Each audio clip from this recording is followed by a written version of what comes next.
Hello there, and welcome to Forgotten Worlds. My name is Thomas, and tonight I'd like to invite you to lean back, let your thoughts slow down, and drift with me into a question that has followed humanity since the first stories were spoken around a fire. Myths.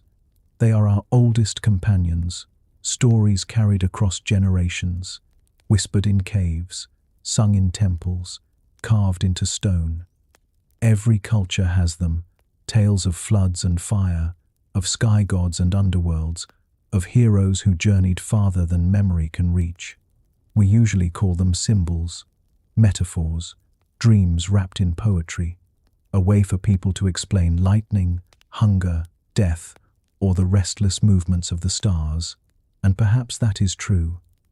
Perhaps they are only imagination, dressed in ritual and legend. But what if they are something else?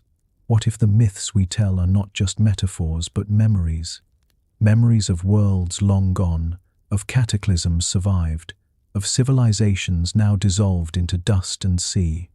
Imagine for a moment that every flood myth, every tale of a golden age, every whisper of gods descending from the sky was not invention but recollection, fragments of something real, carried forward like fossils in the bedrock of culture. That is the journey before us tonight. Not a debate, not a conclusion, but an exploration of what myths might hold and of what they might still remember. And to begin, we have to ask, if myths are memory, then what are they remembering? When we look at myths this way as memories, the first thing we notice is that they do not live in books, at least not at first. They live in voices, in breath, in the pauses and rhythms of speech. Long before ink, long before carved tablets, the stories were carried in mouths and ears, traveling across generations like seeds scattered on the wind. This is oral tradition, humanity's earliest archive. Imagine it, a fire glowing low in a cave, shadows flickering on the walls. Around it, figures gather, weary from the day, their stomachs full of roots or hunted meat. One among them begins to speak, and the others lean closer. The words they hear may not be new. They may be as old as the grandparents of their grandparents, but each telling gives them life again. The words shift, bend, adapt, yet something essential remains. A rhythm, an image, a warning. That is how myths survive, not by staying rigid, but by flowing like water through time. And in that flow, they carry fossils, impressions of events so powerful that no single lifetime could erase them. Anthropologists sometimes describe myths as cultural fossils. The phrase may sound poetic, but it is practical. Just as a fossil bone preserves the outline of a creature long gone, a myth can preserve the outline of an experience, even if details change. We may never recover the full shape of the original, but we can still trace its imprint.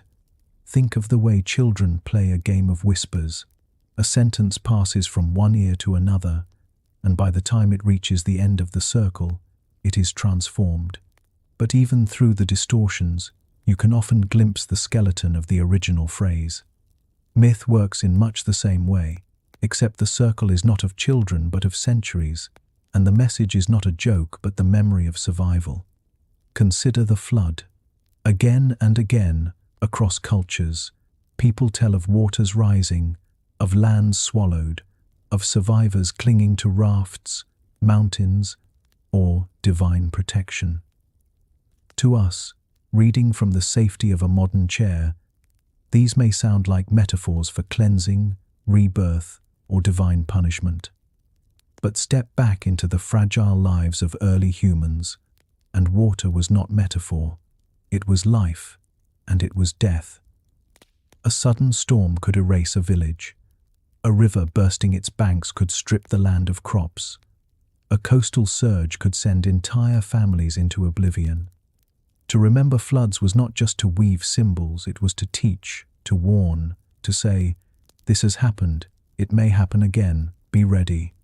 The same is true for fire. In myth, fire is often a gift stolen from gods or guarded by spirits. Prometheus carries it to humans. Maui fishes it from the underworld. In indigenous Australian lore, it is sometimes a treasure found in the talons of birds. Strip away the divine names, and what remains is a simple truth. Fire was survival. It cooked food, kept predators at bay, warmed cold nights, and forged tools. But fire was also danger. A spark in dry grass could consume an entire landscape. To tell a myth of fire was to remind listeners both of its gift and its peril. And storms, how could they not leave memories? Lightning splitting the night sky, thunder rolling like a drum across valleys. To the unshielded, the experience is overwhelming. No roof, no forecasts, no assurance of safety. Just raw sky and the knowledge that a strike could mean death. Myths of storm gods, Thor with his hammer, Zeus with his bolts, Indra with his thunder can be seen not only as metaphors for power, but as echoes of lived terror. In this way, myths encode lessons. They are not written as lists or instructions, but as living narratives that shape behavior. The flood myth teaches, water can rise, so seek high ground. The fire myth teaches, this gift is precious, but handle it with reverence. The storm myth teaches, the sky is alive, and you are small beneath it. What makes them powerful is not just the lesson, but the way the lesson is remembered, through archetypes, the flood, the fire, the hero, the trickster. These patterns repeat because they work as memory devices. Just as rhythm helps a song stay in your mind, archetypes help a story survive centuries. When you hear of the trickster fox in Africa, or the coyote in North America, or the sly Anansi spider in the Caribbean, you recognize the pattern. The costume changes, but the role remains, and that role is easier to remember than any single name or detail. Some anthropologists argue that this is why myths look so similar across cultures, not because they copied each other, but because memory works in universal ways. Human minds, wherever they are, tend to shape stories into certain patterns. A flood becomes a flood. A hero becomes a hero. A trickster plays tricks. Archetypes are not inventions of one people. They are structures of human memory itself. And yet, even within this framework, fragments of real events shine through. For example, some indigenous groups in Australia tell stories of land once walked that is now underwater. Geological studies have confirmed that sea levels rose dramatically after the last ice age, swallowing coastal regions. The stories are not symbolic, they are memories preserved orally for thousands of years, carried with astonishing accuracy. In a sense, these myths are as precise as any map. This is where the phrase cultural fossil feels most true. A fossil is not the creature itself. It does not breathe or move. But it tells us the creature was real. Myths are the same. They may not give us exact dates or measurements, but they tell us something happened, something worth remembering. Perhaps this is why myths linger even when empires fall. You can burn libraries. You can erase languages. You can scatter people across continents. But if a story is simple enough to repeat and powerful enough to matter, it will outlive the rubble. It will flow onward, reshaping itself, but always holding a trace of what came before. Think of your own memories. Some are sharp, detailed, others blur with time, but even when the details fade, the emotion remains. You may not recall the exact words someone said, but you remember the fear, or the joy, or the awe. Myths are collective memories shaped in the same way. They may forget dates and names, but they preserve the emotional truth of what it felt like to live through the flood, the fire, the storm. And so, when we listen to myths today, we are not just listening to entertainment, we are pressing our ear against the bedrock of culture, listening for echoes. Each myth is a whisper across centuries. A whisper that says, "We were here, we endured this, do not forget." What if every myth is such a fossil? a memory carved not in stone but in story, surviving where bones and ruins cannot. If so, then to study myths is not just to study imagination, it is to study survival. It is to ask not only what our ancestors believed, but what they remembered. And that brings us to a curious thing. These fossils of memory do not exist in isolation. They appear again and again, across oceans, across continents, in places that never met, and yet somehow told the same kinds of stories. Which leaves us with the next question: how could so many cultures, separated by vast distances, remember the same things? When we step back and notice how myths echo each other across the globe, the effect is almost eerie. Civilizations that never exchanged letters, never traded ships, never heard the names of one another's rivers or kings, somehow told stories that look like reflections in a mirror, not identical, but unmistakably related. Consider the flood. In Mesopotamia, scribes etched the tale of Gilgamesh on clay tablets, where the survivor Utnapishtim recalls building a vessel to ride out a deluge sent by angry gods. Thousands of miles away, in the valleys of Mesoamerica, the Maya and Aztecs spoke of great floods that wiped out earlier worlds, leaving only a few survivors to begin again. The ancient Greeks told of Deucalion and Pyrrha, who clambered into a wooden chest to survive a world-drowning storm. In the Hebrew tradition, Noah's Ark floats upon the waters, carrying life forward into a remade world. At first glance, one might think these are simply coincidences that people everywhere have rivers and rain, and so floods would naturally appear in their stories. But the sheer consistency of detail, the recurrence of divine warning, survival vessels, and chosen few, raises the possibility that something more than coincidence is at work. Perhaps these are not just metaphors of renewal, but memories of real cataclysms, rising seas after the last ice age, sudden storms that tore across unprotected settlements, coastlines swallowed within living memory. Myths may have preserved what geology now confirms, that water has reshaped the face of the earth again and again. And it is not only water. Across continents, humans remembered the sky not as empty but alive, filled with beings of power. Zeus hurled lightning from Mount Olympus. Thor struck with his hammer, Mjolnir, summoning storms. In Vedic India, Indra wielded the thunderbolt against serpent demons who hoarded the waters. In the Pacific, Polynesian traditions speak of sky gods who shaped land and weather with their commands. Even in distant pre-Columbian America, sky lords and feathered serpents dominated the sacred imagination. The recurrence is striking. Civilizations that never shared a word still lifted their gaze upward and imagined the same thing: a sky full of power, storms as weapons, lightning as proof of divine presence. To us, accustomed to weather reports and static electricity, these stories may seem fanciful. Yet if you stand beneath a thunderstorm with no shelter, no science, only awe, the experience is overwhelming. Perhaps the myths reflect not invention, but an honest record of terror, a reminder that the sky once felt like a battlefield, its weapons capable of remaking the land in an instant. Cosmic battles, too, ripple through the world's mythic memory. The Greeks told of titans warring against Olympians, of chaos subdued by order.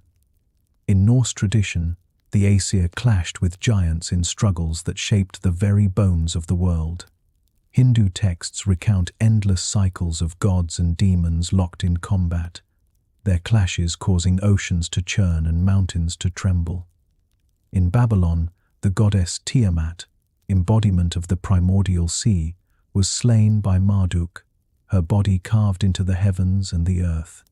And in all of these, a curious rhythm emerges: creation through conflict, the idea that the world itself was born not in peace, but in violence. That order was won from chaos, carved into being by struggle. Why does this theme echo everywhere? Perhaps it reflects human experience, survival has always meant struggle, and so we imagine the cosmos itself as one great echo of our own lives. Or perhaps more intriguingly, it is memory again. Perhaps these stories preserve distant recollections of cosmic events, meteor strikes, volcanic explosions, the sky lit by fire, moments when the heavens themselves seemed to battle, leaving scars on both earth and imagination. Anthropologists tread carefully here. They remind us that similarity does not always mean connection. Human minds are wired to see patterns, and similar environments often produce similar stories. But even the most cautious admit there is something uncanny in the way myths align. Carl Jung spoke of archetypes, deep structures in the collective unconscious that shape how stories unfold, regardless of culture. But even Jung's theory leaves open the possibility that archetypes arise not only from psychology, but from shared experience. If floods are remembered everywhere, it may be because floods were survived everywhere.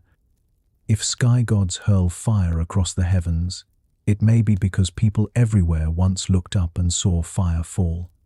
Speculation takes us further. What if these shared myths are evidence of something more profound, a kind of ancestral memory? Imagine stories passed down not only through words, but woven into culture like genetic code. Not identical, but resonant, carrying the same pulse across continents. Could it be that humanity, scattered across the globe, still carries fragments of the same deep experiences, like a song remembered differently, but with the same refrain? Science itself lends a curious support to this thought. In genetics, we know that every human alive today carries echoes of ancient migrations, the imprint of shared ancestors. If memory can travel in DNA, might it also travel in story? Myths may be the cultural genome sequences of memory that replicate, mutate, and survive across millennia. Picture this: a young person in Mesopotamia, listening to the story of Utnapishtim's Ark. At the same time, half a world away, a child in Mesoamerica sits by a fire hearing of a flood that ended one age and began another. Neither knows the other exists, and yet both feel the same awe, the same trembling recognition that their people once faced waters that rose higher than the tallest trees. That shared feeling is not coincidence. It is memory braided into humanity itself. The same holds for cosmic battles. Perhaps no one literally saw gods hurling weapons across the sky, but humans everywhere may have seen meteors streaking down, exploding in fire. They may have felt the earth shake with quakes or volcanic eruptions, the sky darkened by ash. They may have stood together, across cultures, in helpless awe before forces that seemed to fight above them. Those experiences left marks, not just in geology but in imagination. Myths became the fossils of those moments, preserved differently in Greece, India, Scandinavia, Mesoamerica, but all remembering, in their own way, that the world was born from struggle. This raises a haunting question. If myths are shared memories, then what do they reveal about us? That humanity is one species, carrying one long story, scattered into different tongues but always telling the same truths. That across continents, we have remembered together, even when we thought we were alone. And so, as we listen to these echoes, floods and fire, sky gods and battles, we begin to see mythology not as isolated inventions but as a shared archive. A record written not on stone tablets or scrolls, but on the living medium of memory itself. Which leads us gently forward. If floods and battles and gods echo everywhere, then perhaps some of the most enduring of all myths, the flood myths in particular, hold even deeper secrets. Could it be that they are not only stories of water, but memories of entire lost worlds now drowned beneath the sea? Across the mythic record, floods stand out like recurring dreams. They are not limited to one region or one faith, they surge everywhere, carried by cultures distant in time and place. It is as if humanity collectively remembers a world that ended in water, a memory too vast to belong to one people alone. In Mesopotamia, one of the oldest written tales, the Epic of Gilgamesh, speaks of Utnapishtim, warned by the gods to build a vessel, sealing within it the seed of life before waters rose to cover the land. Thousands of years later, the Hebrew tradition told of Noah, crafting an ark under divine instruction, preserving his family and creatures in pairs as floods drowned the earth. In Greece, the myth of Deucalion and Pyrrha tells of a chest set afloat on endless waters, the couple surviving to repopulate the world after Zeus cleansed it with rain. Travel further, and the pattern repeats. Indigenous peoples of North America speak of great floods that swallowed valleys, leaving only those who sought high ground or built canoes. The Ojibwe remember a deluge that transformed their world, where animals helped restore land by diving into the depths to retrieve soil. In Mesoamerica, the Aztec described earlier suns, or ages, each ending in catastrophe, one consumed by water, the survivors transformed into fish. In Polynesia, islands rose and sank, gods spilling oceans across the land, only a handful saved to begin again. In Australia, Aboriginal stories speak of rivers swelling beyond all measure, reshaping the land in ways that align strikingly with geological evidence of ancient flooding.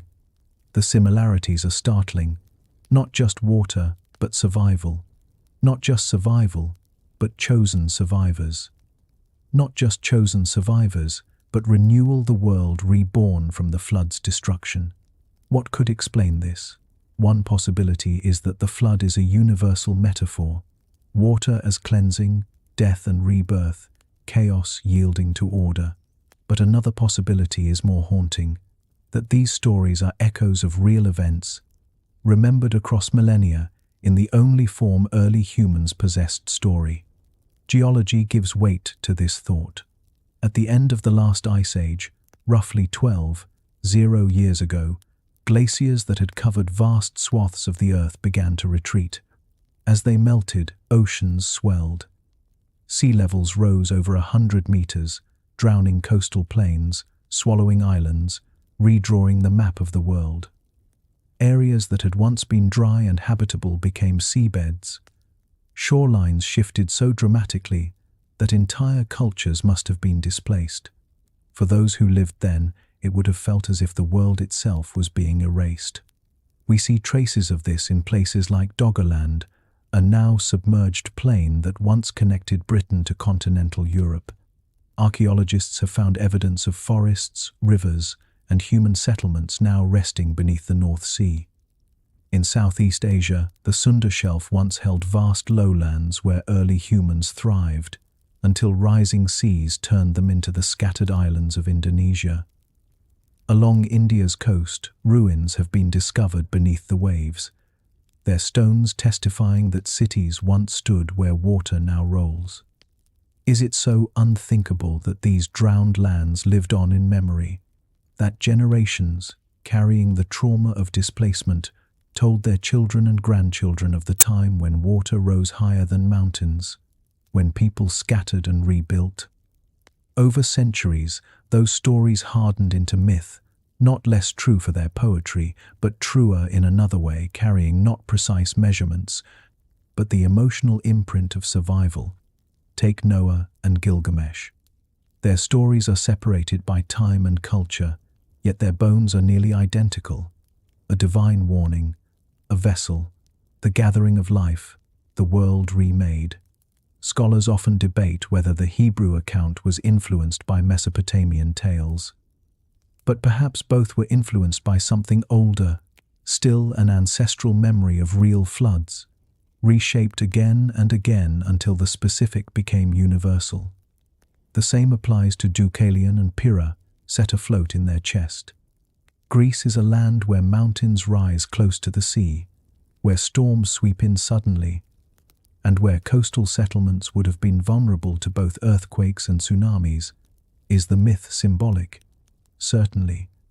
But could it also remember real deluges that destroyed villages and forced survivors into boats? Equally possible. indigenous flood stories lend even more credibility. Unlike myths written down long after the events, these were preserved through unbroken oral tradition, passed from mouth to mouth for thousands of years. In some cases, they describe landscapes now confirmed by science, rivers that once flowed differently, coastlines that no longer exist. These details suggest not invention, but memory, carefully maintained. When we listen to these myths with open ears, they become something extraordinary. Not only stories of gods and punishment, but testimonies. They testify that our ancestors lived through cataclysm, endured, and carried the memory forward. Like fossils of culture, they preserve the outline of lost worlds. Doggerland, Sunda, vanished coasts even when the land itself is gone. And perhaps that is why floods remain among the most powerful symbols in our shared imagination. They are both ending and beginning. They erase, but they also cleanse. They destroy, but they also create. In remembering them, we remember not only fear, but resilience. Humanity as survivor, as rebuilder, as witness to worlds swallowed by time. Speculation takes us further. What if some of the most famous myths, Noah's Ark, Gilgamesh's vessel, Deucalion's chest, are not entirely separate stories, but fractured reflections of a single great memory? A cultural echo stretching back to the moment seas surged at the close of the Ice Age, scattering human groups across continents. What if, deep down, all flood myths are remembering the same event, the drowning of a world that came before ours? It is a haunting thought. A world erased, yet still alive in story. A memory so powerful it refused to die, surviving not in ruins or artifacts, but in words, in rhythm, in firelit voices carrying forward the warning. Water rises, worlds end, but life endures. And as we follow that trail, another myth rises from the depths, one of a city lost beneath the sea, not remembered as survival, but as tragedy. A story told by Plato and echoed in countless dreams since, the story of Atlantis. When Plato first spoke of Atlantis, around 360 BCE, he did so in the language of philosophy, not folklore. In his dialogues, Timaeus and Critias, he described a mighty island beyond the Pillars of Heracles, what we now call the Strait of Gibraltar. Atlantis, he wrote, was a naval power greater than any of its neighbors, rich in resources, radiant in architecture, and bold in ambition. Yet in a single day and night of misfortune, it fell. The earth shook, the seas swallowed, and the proud city slipped beneath the waves, never to return. Plato presented the tale as a lesson, an allegory of hubris. Civilizations that rise too high fall all the harder, their arrogance punished by the natural order of the cosmos. For many scholars, this is where the story ends. Atlantis as metaphor, a philosopher's cautionary tale, no more real than the myths of Olympus. And yet, the power of the story lingers. For over 2,000 years, Atlantis has haunted human imagination, refusing to be dismissed. Why? Perhaps because beneath Plato's allegory lies something deeper, an echo of real memory. Consider this. When Plato told the story, he claimed it was not his invention, but something passed down from Solon, an earlier statesman of Athens, who in turn had heard it from Egyptian priests. If true, then the myth of Atlantis may not have originated in philosophy at all, but in oral traditions far older, stretching back through Mediterranean memory. Could it be that Plato inherited not invention, but a fossilized cultural memory of lands that once were and were lost? History gives us reason to wonder. The Mediterranean is a basin shaped by catastrophe. Earthquakes rumble beneath its waters. Volcanoes rise and erupt. Santorini, for example, whose explosion around 1600 BCE devastated the Minoan civilization. Entire islands have shattered, crumbled, and reformed within human memory. To live near such seas is to live with the possibility that the ground itself may sink, leaving only story behind. And beyond the Mediterranean, the oceans hold their own ghosts. Off the coast of India, ruins lie beneath the waves near Dwarka, stones aligned in patterns suggestive of streets and temples. Along Japan's shores, the Yonaguni Monument, a massive stepped structure submerged beneath clear water, has sparked debate: natural formation or relic of a civilization lost to rising seas. Even in the Americas, legends speak of sunken lands. Cahokia's decline remembered as collapse, or tales of drowned cities whispered in Mayan lore. Again and again, the theme returns. Civilizations undone not slowly, but suddenly. A golden age that crumbles, not by the slow decay of centuries, but by cataclysm. In this way, Atlantis is less an outlier and more part of a pattern. Nearly every culture has some vision of a lost world, not just drowned by flood, but consumed by fire, by earth, by sky. The Greeks spoke of earlier ages, golden and silver, each fading as humanity declined. Hindu cosmology describes yugas, cycles of rising and falling ages, each world perishing before another begins. The Norse envisioned past ages swallowed by ice and fire, preludes to the final Ragnarok. The Maya told of previous suns, each extinguished by disaster before the current world was born. Why do so many cultures imagine lost golden ages? Perhaps because they are remembering real ones. Not golden in the literal sense, but in contrast times of stability, prosperity, abundance, which ended abruptly when disaster struck.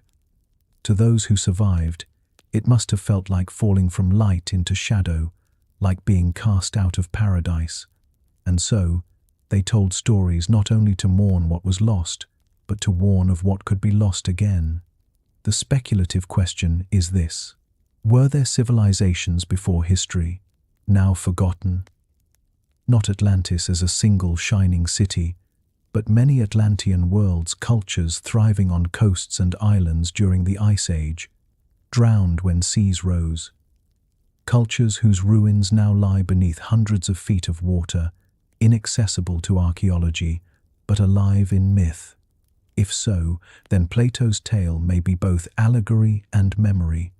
Allegory in the way he used it, a lesson on pride and downfall, but memory in the way it may preserve a whisper of real events, magnified and mythologized across centuries.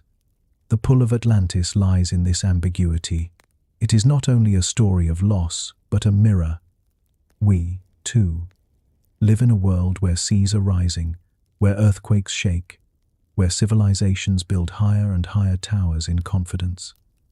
And somewhere deep within us, the myth lingers, a warning that worlds can end in a single day and night. Imagine standing at the shore as waves pull back, exposing ground never seen before. The sea grows quiet, too quiet. Birds fall silent. Then, without warning, the horizon rises. A wall of water, unthinkably vast, moving faster than any human can run. In moments, the land is erased, people scattered, homes dissolved into foam. Those who survive tell the story, their voices trembling.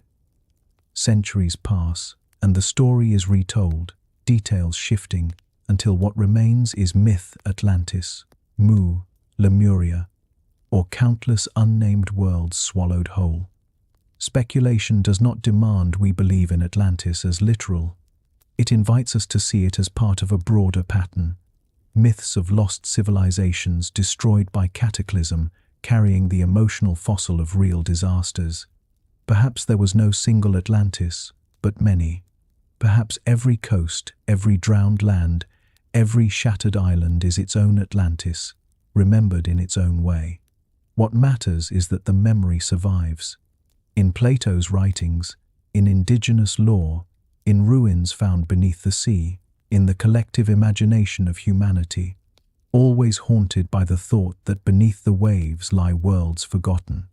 And if myths are memory, then Atlantis is not just a tale, it is a reminder that civilizations rise and civilizations fall, that seas claim what they will, and that somewhere beneath the water, the bones of lost worlds still wait, whispering through story what stone alone cannot say.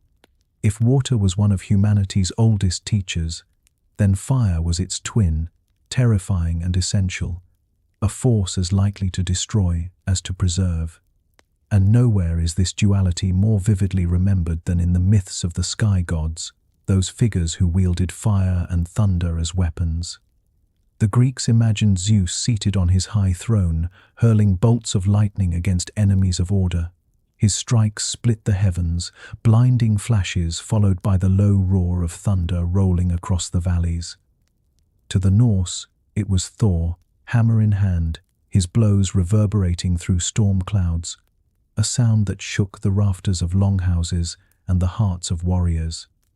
In Vedic India, it was Indra, wielder of the Vajra, a thunderbolt weapon that shattered serpents and released imprisoned waters. Each culture gave the sky a name, a face, a will, but all agreed that the fire from above was divine. Before science could measure voltage or trace atmospheric charges, lightning was too sudden, too violent to be anything but supernatural. Imagine standing in an open field, no shelter but a tree, when a jagged spear of light erupts from the sky, striking ground with a crack that shakes your bones. The air tastes metallic, the smell of ozone lingers, fire blooms where there was none. In a world without wires or forecasts, what could this be but the anger or gift of gods? Mythologizing lightning was more than poetry. It was a way of surviving its unpredictability. By giving the storm a name, a personality, humans could believe they had some relationship with it. They could offer sacrifice to Zeus, raise prayers to Indra, call on Thor for protection. The fire from the sky became not just terror, but negotiation, a way of feeling less helpless beneath forces no hand could control. But perhaps there is more here than symbolic personification. Perhaps the fire from the sky remembered in myth was not only lightning, but other, rarer, more devastating flames. Across history, cultures have told of fire descending suddenly, scorching earth and forest, reshaping the land. Could these myths also preserve the memory of meteor strikes? Consider the Tunguska event of 1908. In a remote Siberian forest, the sky lit up with an explosion brighter than the sun. Witnesses described a fireball tearing across the heavens, followed by shockwaves that leveled 80 million trees across 20 square kilometers. The earth shook, the air seared, the night sky glowed for days afterward. If this event had occurred in the Bronze Age, what stories might have been told? A god's wrath, perhaps, fire hurled from heaven, a battle in the sky whose weapons scarred the land forever. Smaller meteor strikes, too, leave echoes. The Barringer crater in Arizona, nearly a mile wide, was formed 50 years ago. Standing on its rim today, you see a wound in the earth so sudden, so violent, that to ancient eyes it could only have been divine. Across cultures, firestones and sky iron were revered, forged into weapons and talismans. Even the earliest known iron tools, discovered in Egypt, were shaped from meteoritic metal, literal gifts from the heavens. It is not difficult to imagine how memory of such events seeped into myth. Fire from the sky, gods with thunderbolts, battles above the clouds, all may be cultural fossils of celestial encounters. Anthropologists remind us that myth does not need literal truth to be meaningful, but geology and astronomy remind us that Earth is not a quiet planet. It is a target in a cosmic shooting gallery, struck again and again by rocks from space. Each strike would have left terror, fire, and memory. And memory, told enough times, becomes myth. Consider also volcanoes. To those living nearby, eruptions would have looked like the sky itself had opened, fire spilling from the heavens. Ash darkened the day, lightning crackled within volcanic clouds. Molten rivers ran where forests once stood. Cultures near such landscapes often imagined gods of fire and mountain, Pele in Hawaii, Hephaestus in Greece, Vulcan in Rome, divine figures whose forges glowed with the same flames seen in eruption. Again, memory crystallized into story. Speculation takes us further. What if myths of sky gods and their fiery weapons are not only memories of natural disasters, but of encounters with something extraordinary, events so rare they blurred the line between nature and the otherworldly? A meteor burning through atmosphere, a comet splitting the night sky, an aurora shimmering with ghostly fire. To ancient eyes, these were not phenomena but presences. They demanded explanation, reverence, and fear. And so the gods were given their attributes: thunder, lightning, fire, the hammer, the thunderbolt. Each a symbolic fossil of something once seen, once survived. Even today, with all our science, lightning retains a certain awe. We measure it, yes, but we also still speak of its strike, its fury, its spark of inspiration.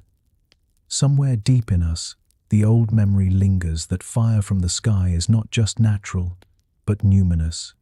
What myths of water are to survival, myths of fire are to awe.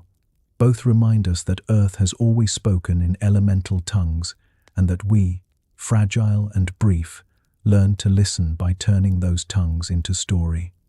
And when those stories spread across cultures, thunderbolts in Greece, hammers in Norway, Vajras in India, they became part of humanity's shared memory, fossils not of bone, but of sky fire.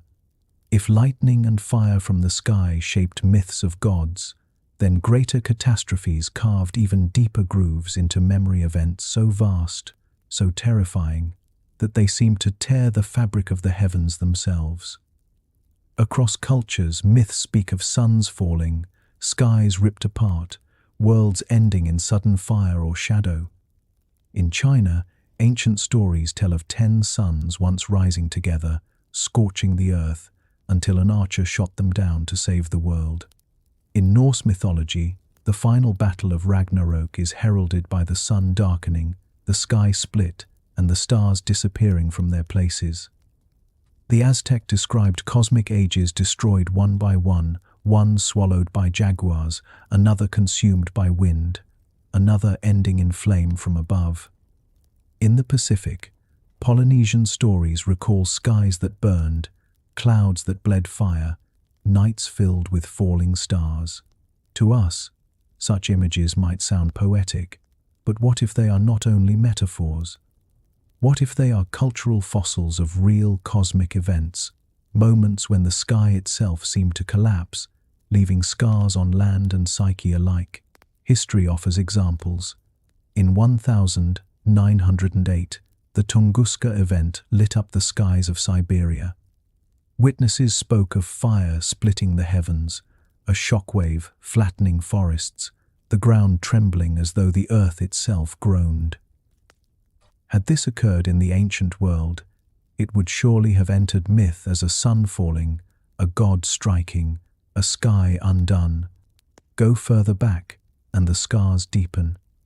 Around 74 years ago, Mount Toba in Indonesia erupted with such force that ash cloaked the sky for years. Global temperatures plummeted, and human populations may have nearly collapsed. To those who lived then, the sun truly would have seemed to vanish. The world plunged into unnatural winter. Could echoes of this survive in myths of darkened skies and endless nights? And further still, 65 million years ago, an asteroid struck what is now the Yucatan Peninsula, ending the reign of dinosaurs and reshaping Earth's future. No humans bore witness, but if life can carry memory in stone, perhaps humanity's deep-time imagination still trembles at the thought of skies torn apart by falling worlds. Even more recent are volcanic eruptions whose effects were so catastrophic that they entered recorded memory. When Mount Vesuvius erupted in 79 CE, burying Pompeii in ash, survivors described the sky blackened, the sun blotted, fire raining from above. In 1815, Mount Tambora erupted with such ferocity that 1816 became the year without a summer. Crops failed, temperatures dropped, and the sun appeared veiled by haze. In myths, such years might be remembered not as volcanic winter, but as a sun stolen, a sky cursed, a god withholding light. Civilizations, lacking scientific frameworks, encoded such disasters in myth. Not because they misunderstood, but because myth was the only way to preserve meaning. To say the sun fell was to capture the lived truth of darkness. To say the gods fought in the sky was to describe the fire and thunder that rained from eruptions or impacts. To say the world ended was not false, for to those who lived through famine, displacement, and loss, it truly was the end of a world, if not the earth itself, then their earth, their way of life. Anthropologists see this as functional memory. Myth is not a diary of events, but a container, holding the emotional weight of catastrophe in symbolic form. A sun falling may not describe a literal star, but the feeling of losing light, of a sky gone wrong. Yet in that symbolism, fragments of real history remain. Speculation invites us further. What if myths of cosmic catastrophe are not only allegories, but direct memories of asteroid strikes, volcanic winters, cometary explosions witnessed by ancient peoples? Imagine a community seeing a meteor explode in the atmosphere, brighter than the sun, shaking the ground, igniting forests. How else could they describe it but as the sky itself being torn?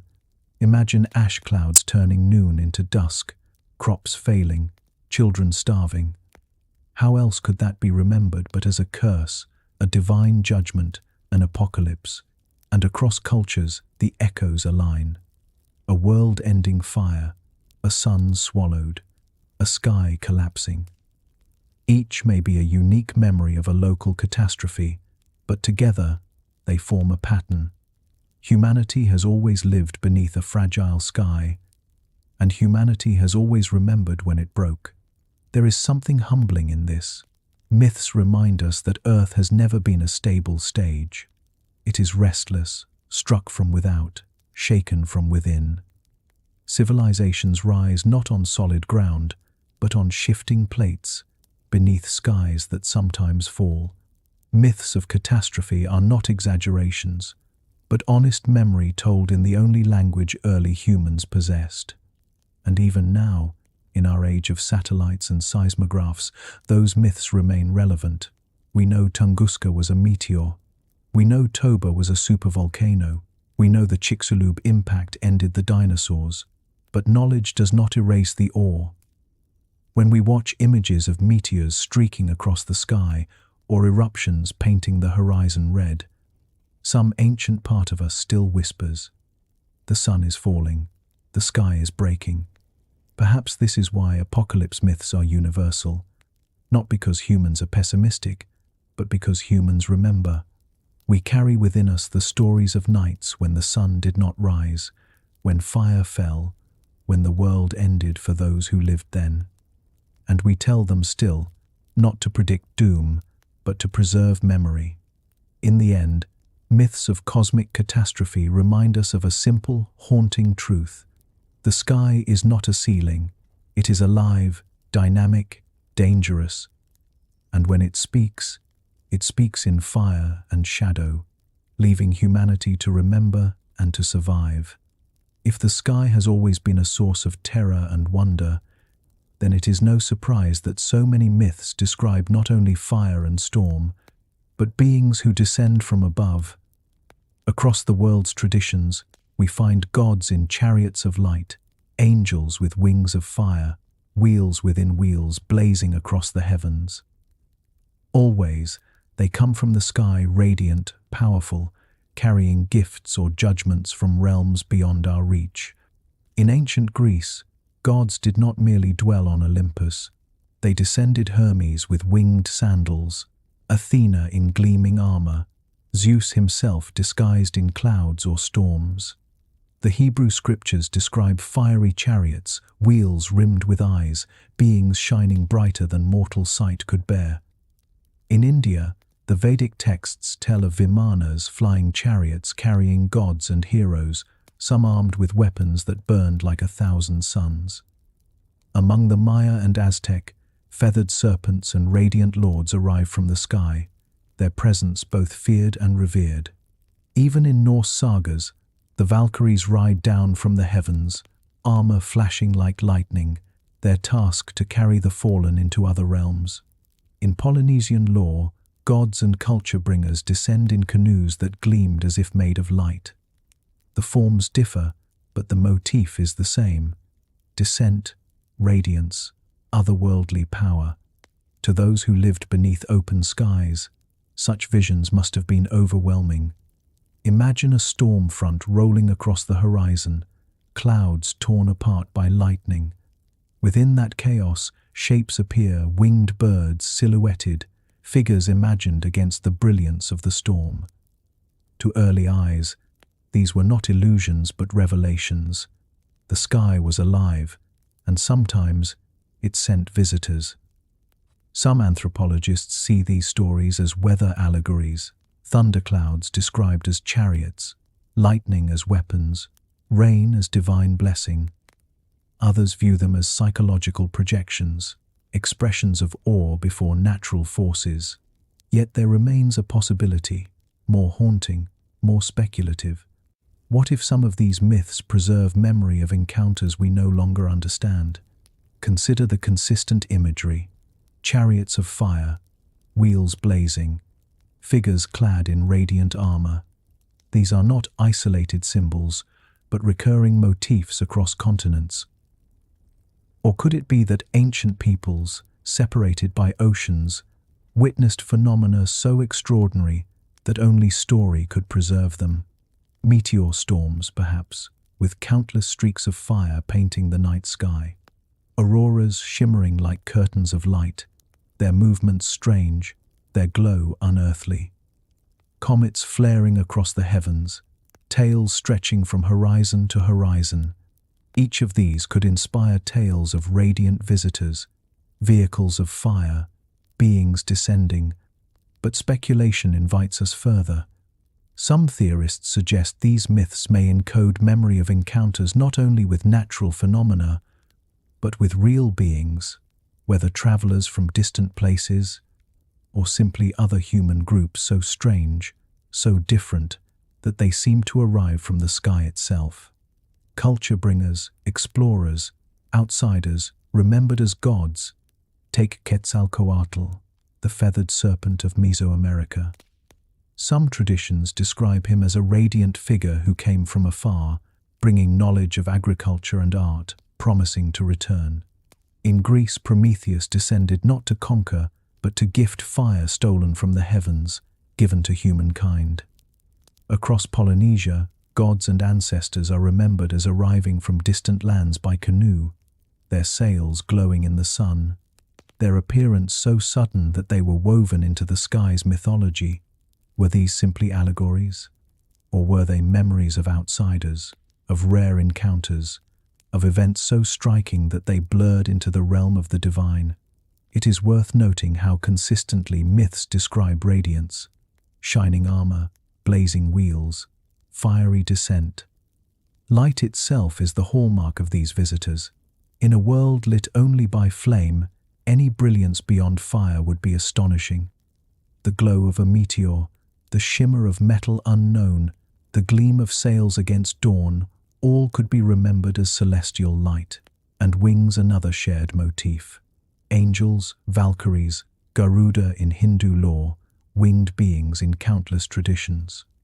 Perhaps inspired by birds of prey, whose flight was both feared and admired, but perhaps also symbolic fossils of memory of shapes seen in the sky that seem to move with intent, beings neither wholly bird nor wholly human. We must be careful not to leap too far. Myth thrives in metaphor, and wings may simply mean swiftness, radiance may simply mean awe, yet it is precisely the consistency across cultures that stirs curiosity. Why wheels? Why chariots? Why armor that shines like fire? Imagine for a moment, sitting by a fire thousands of years ago. The sky is dark, the air still. Suddenly, a meteor breaks apart in the atmosphere, scattering glowing fragments that arc like wheels, tumbling, burning. Or imagine the northern lights for the first time, green, red, and violet veils twisting across the stars, as though beings of light were descending in silence. How would you explain such sights, except through story beings, chariots, messengers? Speculation does not demand answers. It invites us to hold the possibility that myths of visitors from the sky are not only allegories, but memories, fragments of encounters with the extraordinary, preserved in the only language available. And so, across cultures, across centuries, the stories continue. Gods descending in fire, beings clad in light, chariots that gleam like suns. Whether allegory, imagination, or memory, they remain with us, fossils of the sky's most mysterious gifts. Among the more daring interpretations of these myths is the idea known as the ancient astronaut hypothesis. It suggests that the stories of radiant beings, fiery chariots, and gods descending from the sky may not have been metaphors at all, but memories of contact with advanced visitors. Visitors, not from other lands, but perhaps from beyond the earth itself. This idea surged in popularity during the 20th century, shaped by books, television, and countless late-night conversations. Authors pointed to the Anunnaki of Mesopotamia, mighty beings described as descending from the heavens to teach humans the arts of civilization. They noted Mesoamerican myths of Quetzalcoatl, the feathered serpent who arrived from afar with wisdom. They highlighted Hindu accounts of Vimanas, flying chariots capable of traversing the sky with fire and thunder. To some, these were not symbols, but reports witnesses describing technology so advanced that it appeared as magic. The theory gained momentum in part because of the richness of myth itself. When you read of Ezekiel's vision, a fiery wheel within a wheel, rimmed with eyes, descending from the heavens, it is easy, with modern eyes, to imagine machinery. When you hear of gods clad in shining armor, you may think of suits, helmets, reflective surfaces. When myths speak of thunderous descent, some see rockets, engines, propulsion cloaked in divine language. And yet, to leap from myth to spacecraft is to step into speculation, for while myths may preserve memory, they also magnify, transform, and symbolize. The danger is in mistaking metaphor for literal account. Anthropologists caution us here. To read ancient myths as reports of alien technology is to strip them of cultural meaning, to impose our own imaginations on voices that spoke with different intentions. Still, the persistence of the hypothesis is worth considering.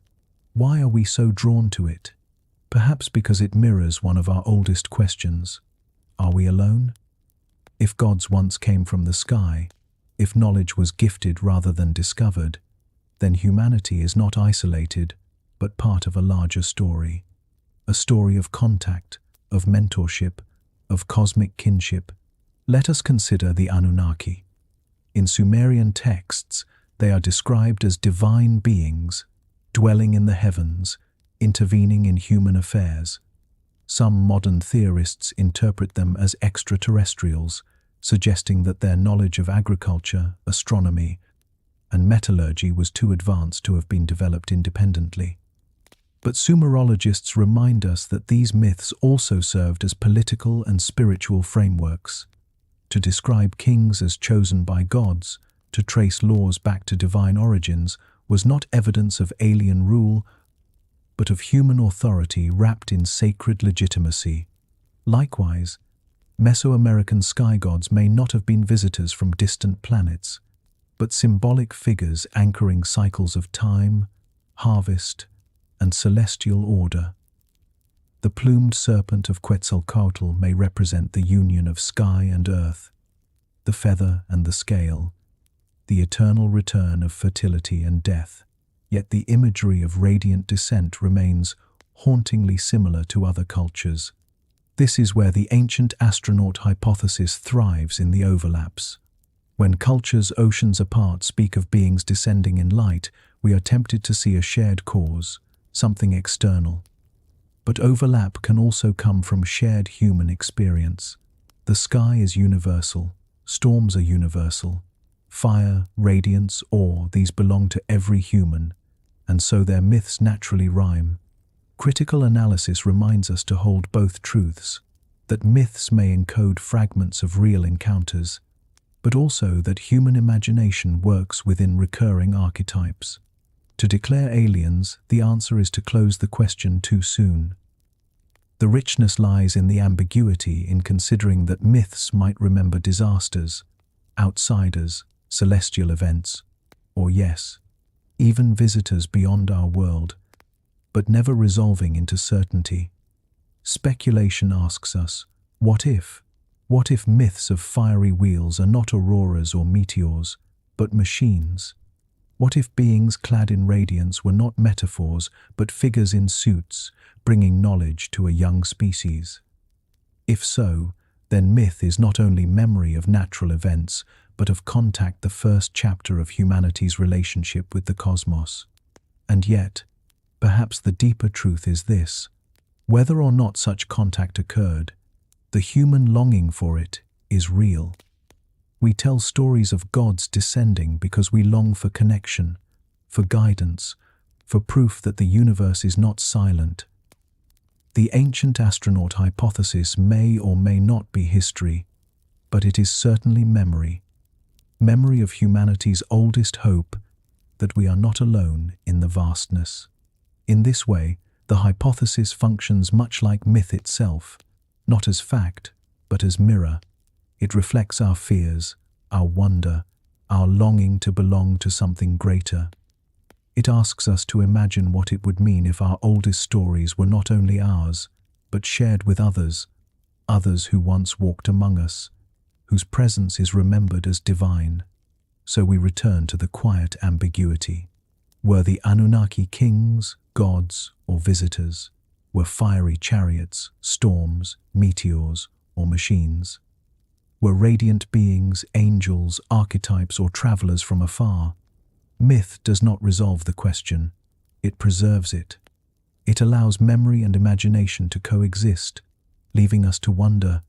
And perhaps that is the point. Myths do not give us certainty but continuity. They carry forward questions too vast to answer, so that each generation may ask again. The ancient astronaut hypothesis is one such question. Not proof, not fantasy, but an echo, a reminder that in every age, humanity has looked to the sky and asked, who might be watching? And have they ever been here before? If myths can carry memory of floods and fire, of visitors and vanished worlds, then they may also carry something subtler, the patterns of the heavens themselves. For long before written calendars, humanity kept time by the stars. And long before navigation charts, people found their way across land and sea by watching constellations drift across the night sky. Myth was the bridge, a way of turning cold points of light into living stories, easy to remember, impossible to forget. Consider Orion, the great hunter. His belt of 3 stars gleams across cultures. To the Greeks, he was a giant who strode across the heavens, chasing the Pleiades, the cluster of 7 sisters glittering nearby. In the Americas, indigenous peoples saw him differently. The Lakota told of the hand constellation Orion's belt forming the wrist, the stars his severed fingers, a memory tied to sacrifice and renewal. In Australia, Aboriginal peoples remembered Orion not as a hunter but as a group of young men, their story tied to cycles of the seasons. The details differ, but the constellation is always recognized, always storied, always remembered. The Pleiades themselves are among the most universally storied of star clusters.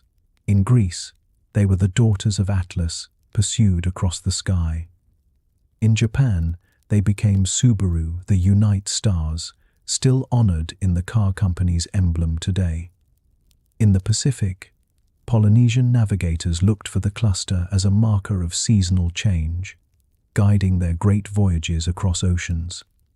Among the Kiowa of North America, the Pleiades are sisters transformed into stars to escape danger, their memory rising each winter as a sign of the year's turning.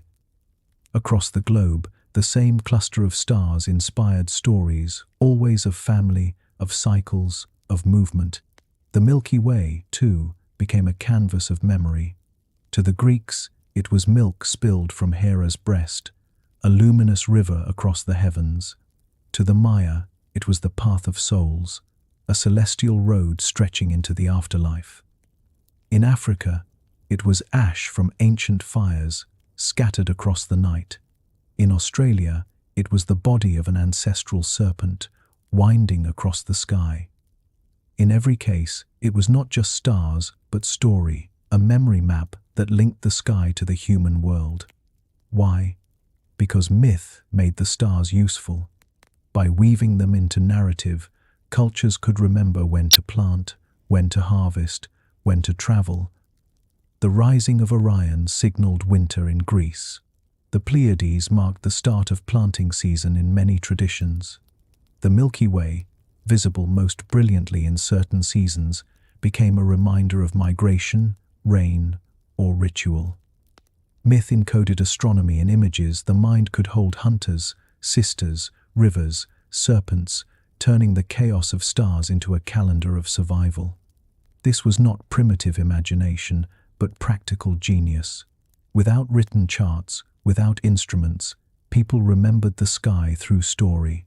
Myth was not just entertainment, but science wrapped in poetry, a way of ensuring that the knowledge of celestial cycles was never lost, even in cultures without writing. Anthropologists call this ethnoastronomy, the study of how cultures embedded astronomical knowledge in story. Again and again, we find myths acting as coded memory systems. Polynesian voyagers used stars to guide canoes across thousands of miles of open ocean. Their myths of star ancestors and celestial birds were not only religious, but mnemonic devices for navigation. Farmers across continents tied planting rituals to the heliacal rising of constellations, the moment when a star first becomes visible before dawn, after weeks of absence. Without telescopes, they mapped the year with extraordinary precision, all through story. Speculation leads us deeper.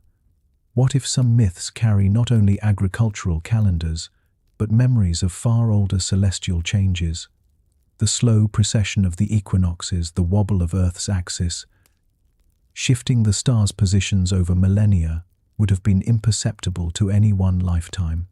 Yet some myths, scholars suggest, may encode awareness of it. Ancient Egyptian texts link their gods to the rising of Sirius, the star that heralded the Nile floods. In India, Vedic hymns speak of stars in positions that match skies thousands of years ago, not those visible at the time of writing. Could these be fossils of deep astronomical memory, preserved across generations through myth? And beyond utility, there is awe. To stand beneath a clear night sky, away from city lights, is to feel what our ancestors felt, that the heavens are vast, patterned, alive with mystery. Myth gave that awe a language. The stars were not cold points of plasma, but characters in an eternal drama. Orion pursued the sisters. The Milky Way carried souls. The constellations rose and fell, but their stories endured, binding the heavens to human lives. Even today, traces remain. We still call constellations by their ancient names. We still speak of the man in the moon, a story found in cultures from Asia to the Americas. We still navigate by Polaris, the North Star, though satellites circle above us. And when we look up, we still feel that pull to weave patterns, to connect the dots into meaning. Perhaps this is the deeper truth. Myth as map was never only about survival, it was also about belonging. By turning the sky into story, humanity placed itself within the cosmos, not adrift beneath indifferent stars, but part of a narrative that stretched from earth to heavens. Myth told us not just where to go or when to plant, but who we were: hunters, sisters, voyagers, children of the Milky Way. So myths of the stars are more than imagination. They are memory. Memory of cycles, of migrations, of seasons. Memory of skies as they once appeared, now shifted, but still remembered. And perhaps, too, memory of a deeper truth that to be human is to look upward, to connect light with meaning, and to tell stories that turn the cold night into a map of life.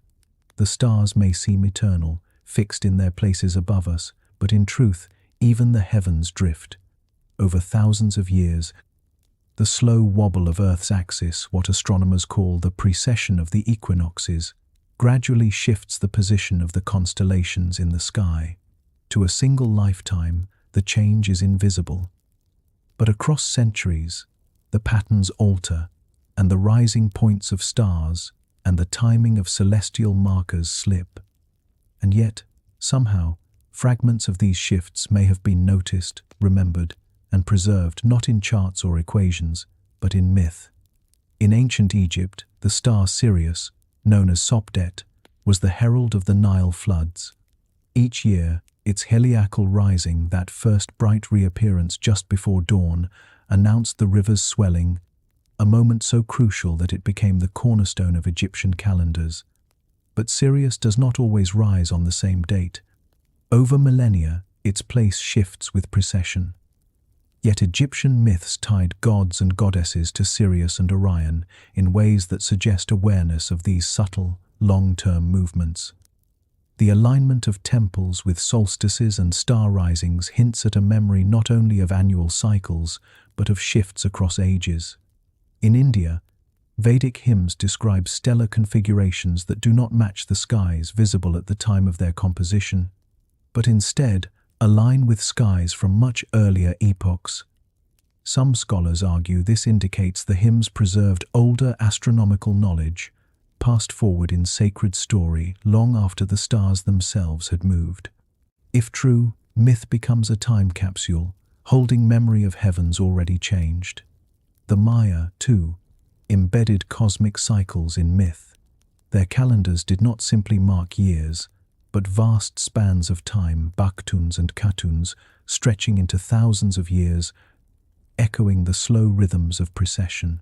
Their myths of successive suns, worlds born and destroyed in sequence, may reflect not only geological catastrophes, but astronomical awareness of cycles beyond ordinary human experience.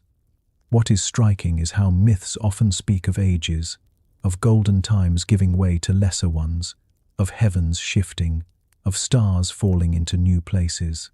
In Greece, Hesiod spoke of ages of gold, silver, and iron, each fading into the next.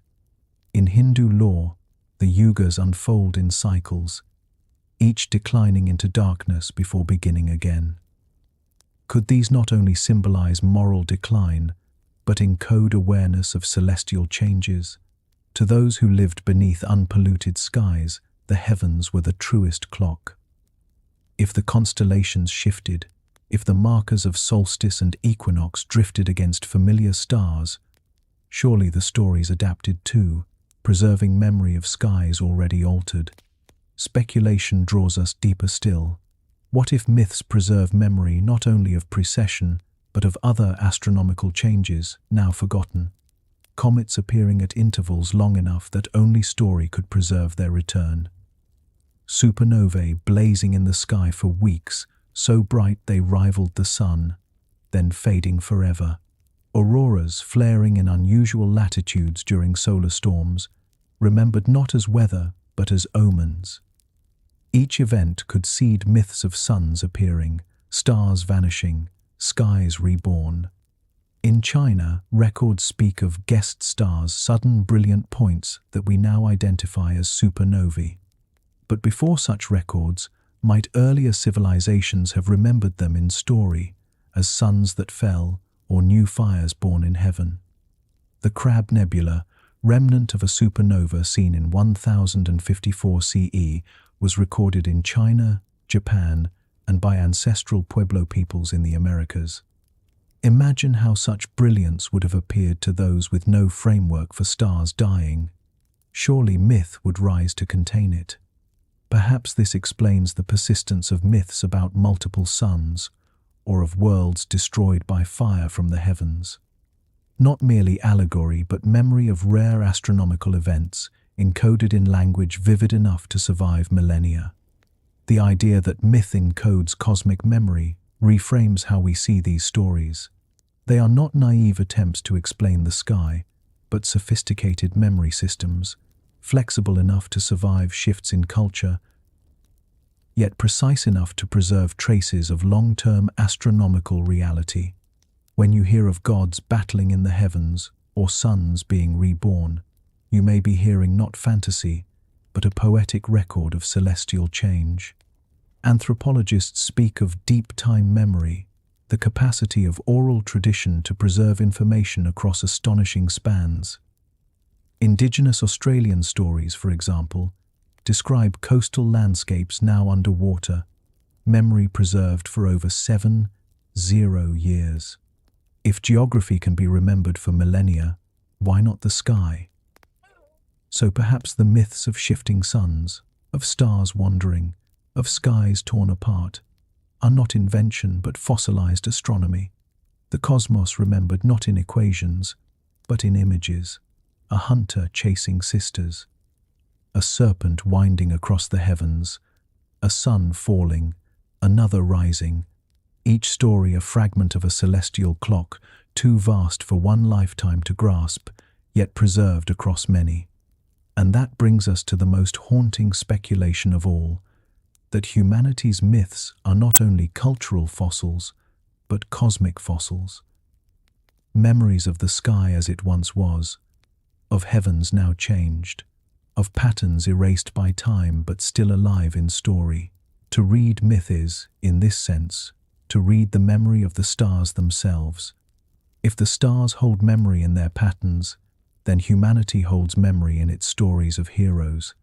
Again and again, across cultures, the figure emerges, a mortal or demigod who journeys beyond the ordinary, faces trials, descends into darkness, and returns changed, often bringing something back for the world. It is so universal, so enduring, that scholars like Joseph Campbell have traced it into a framework, the hero's journey, or monomyth, a pattern that seems to echo wherever human imagination blooms. Take Gilgamesh, perhaps the oldest recorded hero. In his epic, he journeys to the ends of the earth, seeking immortality after the death of his companion Enkidu. He faces monsters, crosses waters of death, speaks to Utnapishtim, a survivor of the Great Flood, and returns home not with eternal life, but with wisdom, with a deeper understanding of mortality. His story, carved into clay thousands of years ago, still resonates because it carries a truth older than writing itself. In Greece, the heroes are legion, Hercules, tasked with impossible labors, each one a confrontation with chaos and danger. Odysseus, wandering for years across seas and islands, tested by storms, monsters, and temptation, only to return home transformed by endurance. Perseus, Theseus, Jason, each setting out into unknown worlds, confronting the impossible, and carrying back something vital. In India, the Mahabharata and the Ramayana unfold with heroes whose journeys are both outer and inner. Rama, exiled, journeys through forests, battles, demons, and rescues. Sita, embodying ideals of duty and devotion. Arjuna, the warrior, faces not only battle but the crisis of conscience. Guided by Krishna in the Bhagavad Gita, a hero's journey not only across fields of war, but into the depths of the self. Even in Norse mythology, heroes walk the same path. Sigurd slays the dragon, claims treasure, but pays the cost of destiny. Beowulf, in later tradition, confronts monsters, descends into watery depths, and in his final act faces a dragon that brings his own end. Always the pattern repeats: departure, trial, transformation, return. Joseph Campbell described this rhythm as universal: the call to adventure, the crossing of the threshold, the descent into the belly of the whale, the ordeal, the return with the elixir. These steps, he argued, were not coincidence, but archetype, a structure woven into the very fabric of storytelling. Cultures far apart, without contact, still shaped their myths around this journey. Why? Perhaps because the hero's journey mirrors life itself. To grow is to leave home, to face challenges, to suffer loss, to discover strength, and to return changed. Myth exaggerates these steps into epic form, but the bones of the story are human experience, fossilized into narrative. And yet, speculation invites us to consider more. What if these heroes were not only archetypes, but memories of real figures? Gilgamesh may have been based on a historical king of Uruk. Hercules perhaps echoes memories of strong men or warriors whose feats were magnified into legend. Odysseus may preserve fragments of real voyages across the Mediterranean, filtered through centuries of retelling. Even more intriguingly, heroes may encode memories not of individuals, but of explorers, culture bringers, wanderers who carried knowledge across worlds. A stranger arriving from afar, teaching new skills, aiding in survival, remembered generations later not as mortal, but as divine hero. In this sense, heroes are fossils of memory, preserving the existence of real people whose lives grew larger in the telling. Anthropologists suggest that myth often elevates memory into archetype. A hunter becomes a giant slayer, a voyager becomes a world wanderer, a wise elder becomes a demigod. The transformation is not deception, but survival, a way of ensuring that the essence of the person or the lesson is never lost. Consider too the underworld journeys. Gilgamesh descends, Orpheus descends, Odin descends, hanging from Yggdrasil to gain wisdom of runes. Even in Mesoamerican myth, the hero twins journey into Xibalba, the Maya underworld, to face trials of darkness and death.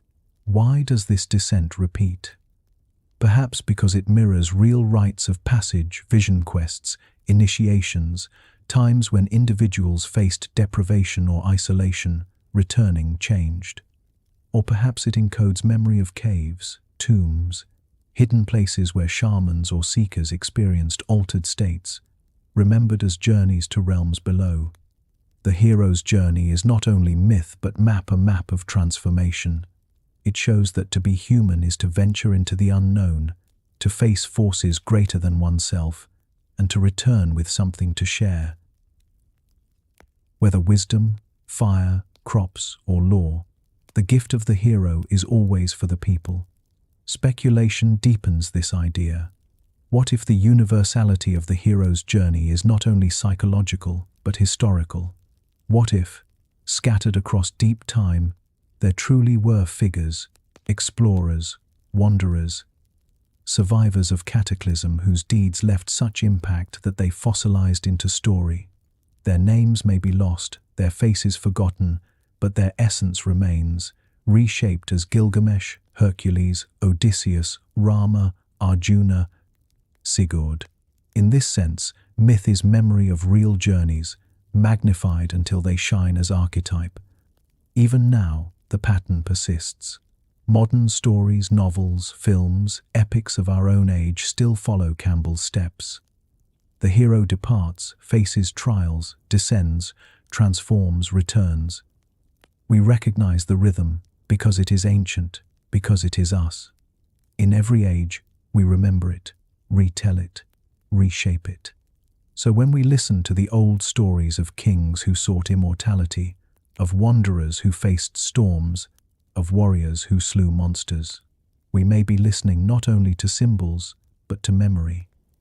Memory of the journeys that shaped humanity, encoded in archetype, so that we never forget what it means to leave, to struggle, to change, and to return. If the hero's journey reflects the inner path of transformation, it also reflects something outward, the memory of figures who brought knowledge, gifts, or new ways of life to their people. In many myths, heroes are not simply slayers of beasts or seekers of wisdom. They are givers, bearers of fire, of agriculture, of laws, of crafts. And these gifts are so transformative that the givers are remembered not as mortals, but as gods or semi-divine beings. Take Prometheus, the titan of Greek myth.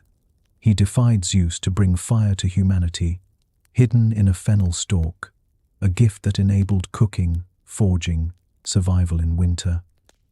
For this theft, he was bound to a rock, condemned to suffer, but humanity remembered him as benefactor, culture bringer, one who endured torment so that mortals might thrive. His myth is not only allegory of progress, but memory of the moment when fire, once rare and feared, became part of human life. In Mesoamerica, Quetzalcoatl, the feathered serpent, plays a similar role. In some traditions, he brought maize to humanity, taught the arts of agriculture, gave calendars and knowledge of the stars. He appears not as a conqueror, but as a teacher, a radiant figure who shaped culture itself. His eventual departure, with promises of return, suggests the memory of a stranger whose presence was so profound that absence itself became part of myth. In Polynesia, Maui is remembered as a trickster and culture bringer. He fished islands from the sea, slowed the sun to lengthen days, stole fire for humankind. In each tale, he takes something once beyond human reach and places it into mortal hands. Even in Mesopotamia, the hero King Gilgamesh returns from his failed quest for immortality not empty-handed, but with wisdom, the gift of perspective, a cultural treasure passed to his people through story. In India, the sage Manu, survivor of the flood, becomes a lawgiver, passing forward a framework for civilization itself. These myths suggest that the hero's role is not simply to endure trial, but to carry something back, to bring fire, food, knowledge, law. And here, speculation opens a door. Could such myths preserve memory of real figures, explorers, travelers, innovators whose contributions were so transformative that they became larger than life? Imagine an early community struggling for survival. Into their midst comes a wanderer from another land, carrying seeds unfamiliar, showing how to plant and harvest them. Or a blacksmith, arriving with skills of fire and forge unknown to the group. Or a navigator, bringing knowledge of stars, tides, and distant routes. To those who received such gifts, these figures would not have seemed ordinary. They would have been remembered as divine, their legacy woven into myth. Quetzalcoatl, perhaps, was such a figure, a memory of a real culture bringer, magnified into radiant godhood. Prometheus may echo the memory of a time when mastery of fire shifted from rare accident to common skill, attributed to a figure who first taught it. The myth is not exact history, but a fossil of memory, carrying forward the essence of the gift. Anthropologists often point to the phenomenon of stranger kings, leaders, or teachers from outside a community who became enshrined in myth. Their otherness, their gifts, and their timing during moments of transformation all elevated them beyond the ordinary. Over generations, their story became not biography but mythology, yet still preserved the memory of real encounters. This raises a provocative possibility that myths of culture bringers may preserve echoes of lost civilizations. What if, in ages past, explorers traveled further than we imagine, spreading knowledge across coasts and islands? What if survivors of cataclysmic floods or eruptions carried fragments of their culture into new lands, remembered not as refugees but as radiant teachers? Their civilization may have vanished, but their memory lived on, fossilized in myth as gods who descended, gave gifts, and departed. Consider again Atlantis. If survivors of such a sunken world scattered, carrying skills and stories, might they not be remembered as divine messengers? If flood survivors brought new agricultural practices, new symbols, new myths, their origin would be recalled not as ruin, but as radiance.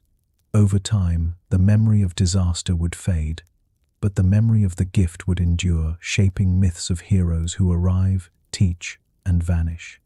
Speculation need not conclude that these figures were extraterrestrial, as some theories propose. The more haunting possibility is that they were human survivors of forgotten ages, explorers from drowned lands, innovators whose legacy outlived their people. Myth, in this view, becomes the fossil record of cultural transmission. Even today, we preserve the names of culture bringers. Think of Prometheus as fire, but also of Franklin with electricity, Curie with radiation, Pasteur with germs. Their discoveries shape civilization, and though we record them with science, they too may one day blur into legend. 1,000 years hence, will Marie Curie be remembered as a woman with notebooks, or as a goddess of glowing fire who brought both cure and curse? Civilization forgets details, but it remembers archetypes. So perhaps when we hear of Quetzalcoatl teaching agriculture or Prometheus bearing fire, we are hearing not fantasy, but the long echo of humanity remembering itself, remembering explorers and teachers whose gifts changed everything. The myth enlarges them, but at the core is memory. In this way, heroes as messengers of lost civilizations connect myth to history. They remind us that our stories may hold fossils not only of floods and fires, but of people real, extraordinary people who carried knowledge across the edges of forgotten worlds. In every culture, there are stories that look downward, while the heavens invite us to dream and the seas remind us of life's fragility. The earth beneath our feet has always carried another kind of memory of shadow, of silence, of realms that lie hidden. Myths of underworlds are among the oldest and most persistent in the human imagination. They tell us of lands beneath the surface, where the dead journey, where gods of darkness reign, and where trials of transformation are faced. The Greeks gave us Hades, a shadow kingdom beneath the living world. To enter it, one needed to cross the river Styx, ferried by Charon, the silent boatman demanding a coin for passage. Its borders were guarded by Cerberus, the three-headed hound, who allowed no soul to escape. Hades was not simply an idea of death, but a place mapped with detail, rivers of fire, groves of shadow, halls where shades lingered. It was so vividly described that listeners could imagine its geography, as though recalling a journey made before. The Egyptians described Duat, the vast and perilous underworld through which the sun god Ra sailed each night. His passage was no simple glide. He faced serpents, demons, and gates guarded by monstrous beings. Only by defeating these forces could he emerge at dawn, reborn in light. Duat was depicted in tombs as a series of chambers and pathways, a cartography of the unseen. To ancient Egyptians, death was not erasure, but a voyage, mapped like a river, remembered like a road. The Maya spoke of Xibalba, the underworld of fear. Its lords dwelled in palaces of darkness, testing the souls of those who entered with trials of bats, jaguars, blades, and cold. In the Popol Vuh, the hero twins descended into Xibalba, outwitting its rulers through cunning and resilience, ultimately defeating death itself. This was no abstraction. The Maya located entrances to Xibalba in caves and cenotes, watery sinkholes that pierced the earth. Even today, divers find offerings and bones in their depths, testimony that the myth was lived as geography. Why do such myths appear everywhere? Because the earth itself teaches them. Step into a cave and you enter another world. The air cools, sound shifts, light disappears. Fire flickers against stone that seems to move with shadow. Depth stretches downward beyond sight. To early humans, caves were both shelter and mystery places where life could be preserved, but also where silence pressed in, where danger lurked unseen. They were natural portals, thresholds to somewhere else. It is no accident that some of humanity's oldest art is found in caves. Deep within Chauvet or Lascaux, animals leap across stone walls painted by torchlight 30 years ago. To reach them, artists had to descend into narrow passages, crawl through darkness, enter chambers where sound echoed like voices. For them, creating these images was not only art but ritual, perhaps even communion with another realm. Myth of underworlds may preserve these ancient descents, retold and magnified into grand narratives of death, rebirth, and transformation. Yet myths of underworlds are not only symbolic, they may also preserve literal memories of hidden places where humans once dwelled. In Cappadocia, in central Turkey, entire underground cities stretch for miles. Carved into soft volcanic rock, they contained ventilation shafts, stables, storage rooms, and chapels enough to shelter tens of thousands of people from invaders. To those who lived above, such cities must have seemed uncanny, entire communities swallowed by the earth. Could myths of hidden realms echo such realities, remembered as cities of the dead? In the Yucatan, the cenotes are both natural and mythic gateways. For the Maya, they were entrances to Xibalba. Offerings, pottery, jade, even human sacrifices were cast into their depths. When divers explored them in modern times, they found evidence confirming what myth had always said. These pools were not mere water, but thresholds. Even in Greece and Italy, certain caves were believed to be gates to Hades. Lake Avernus, a volcanic crater lake, exhaled sulfurous fumes that killed birds mid-flight. To those who approached, it was not difficult to believe it was the entrance to death. Myth here is not fantasy, but cultural fossil, a way of preserving the impression of real, dangerous landscapes. The symbolic descent into the underworld also mirrors human rites of passage. Across cultures, shamans and initiates entered caves, fasted in darkness, and returned with visions. The darkness was literal, but its memory became myth. The soul's descent into other realms, the confrontation with fear, the rebirth into light. The hero twins in Xibalba, Orpheus in Hades, Inanna descending into the Sumerian underworld all mirror the same pattern: a descent, a trial, a return transformed. This suggests that myths of underworlds encode both personal and cultural memory. Personally, they reflect altered states, vision quests, the experience of isolation in darkness. Culturally, they preserve memories of real geographies, caves, tunnels, subterranean cities, volcanic vents, and cenotes. They magnify these into vast realms of shadow because that is how they felt: infinite, dangerous, transformative. Speculation deepens the mystery. What if some underworld myths recall not only caves and cities, but entire lost worlds beneath the earth? Legends of Agartha, Shambhala, or hidden kingdoms appear in later traditions, often dismissed as fantasy. Yet beneath that fantasy may lie memory of real subterranean refuges, places where survivors of catastrophe took shelter, their existence remembered and retold until it became the story of entire hidden civilizations. Consider the end of the Ice Age, when climates shifted, seas rose, and volcanoes erupted. Could groups have sought safety underground, building sanctuaries in caves or tunnels? Could their descendants have remembered those places as entire underworlds? If so, myths of hidden realms may be fossils not only of death, but of survival, memories of when humanity endured darkness below to outlast disaster above. Even today, we respond to caves and tunnels with awe. Stand in silence deep underground, and you feel the weight of the world above, the fragility of your light, the sense that another realm presses close. Our ancestors felt this more profoundly, for they lived closer to the edge of survival.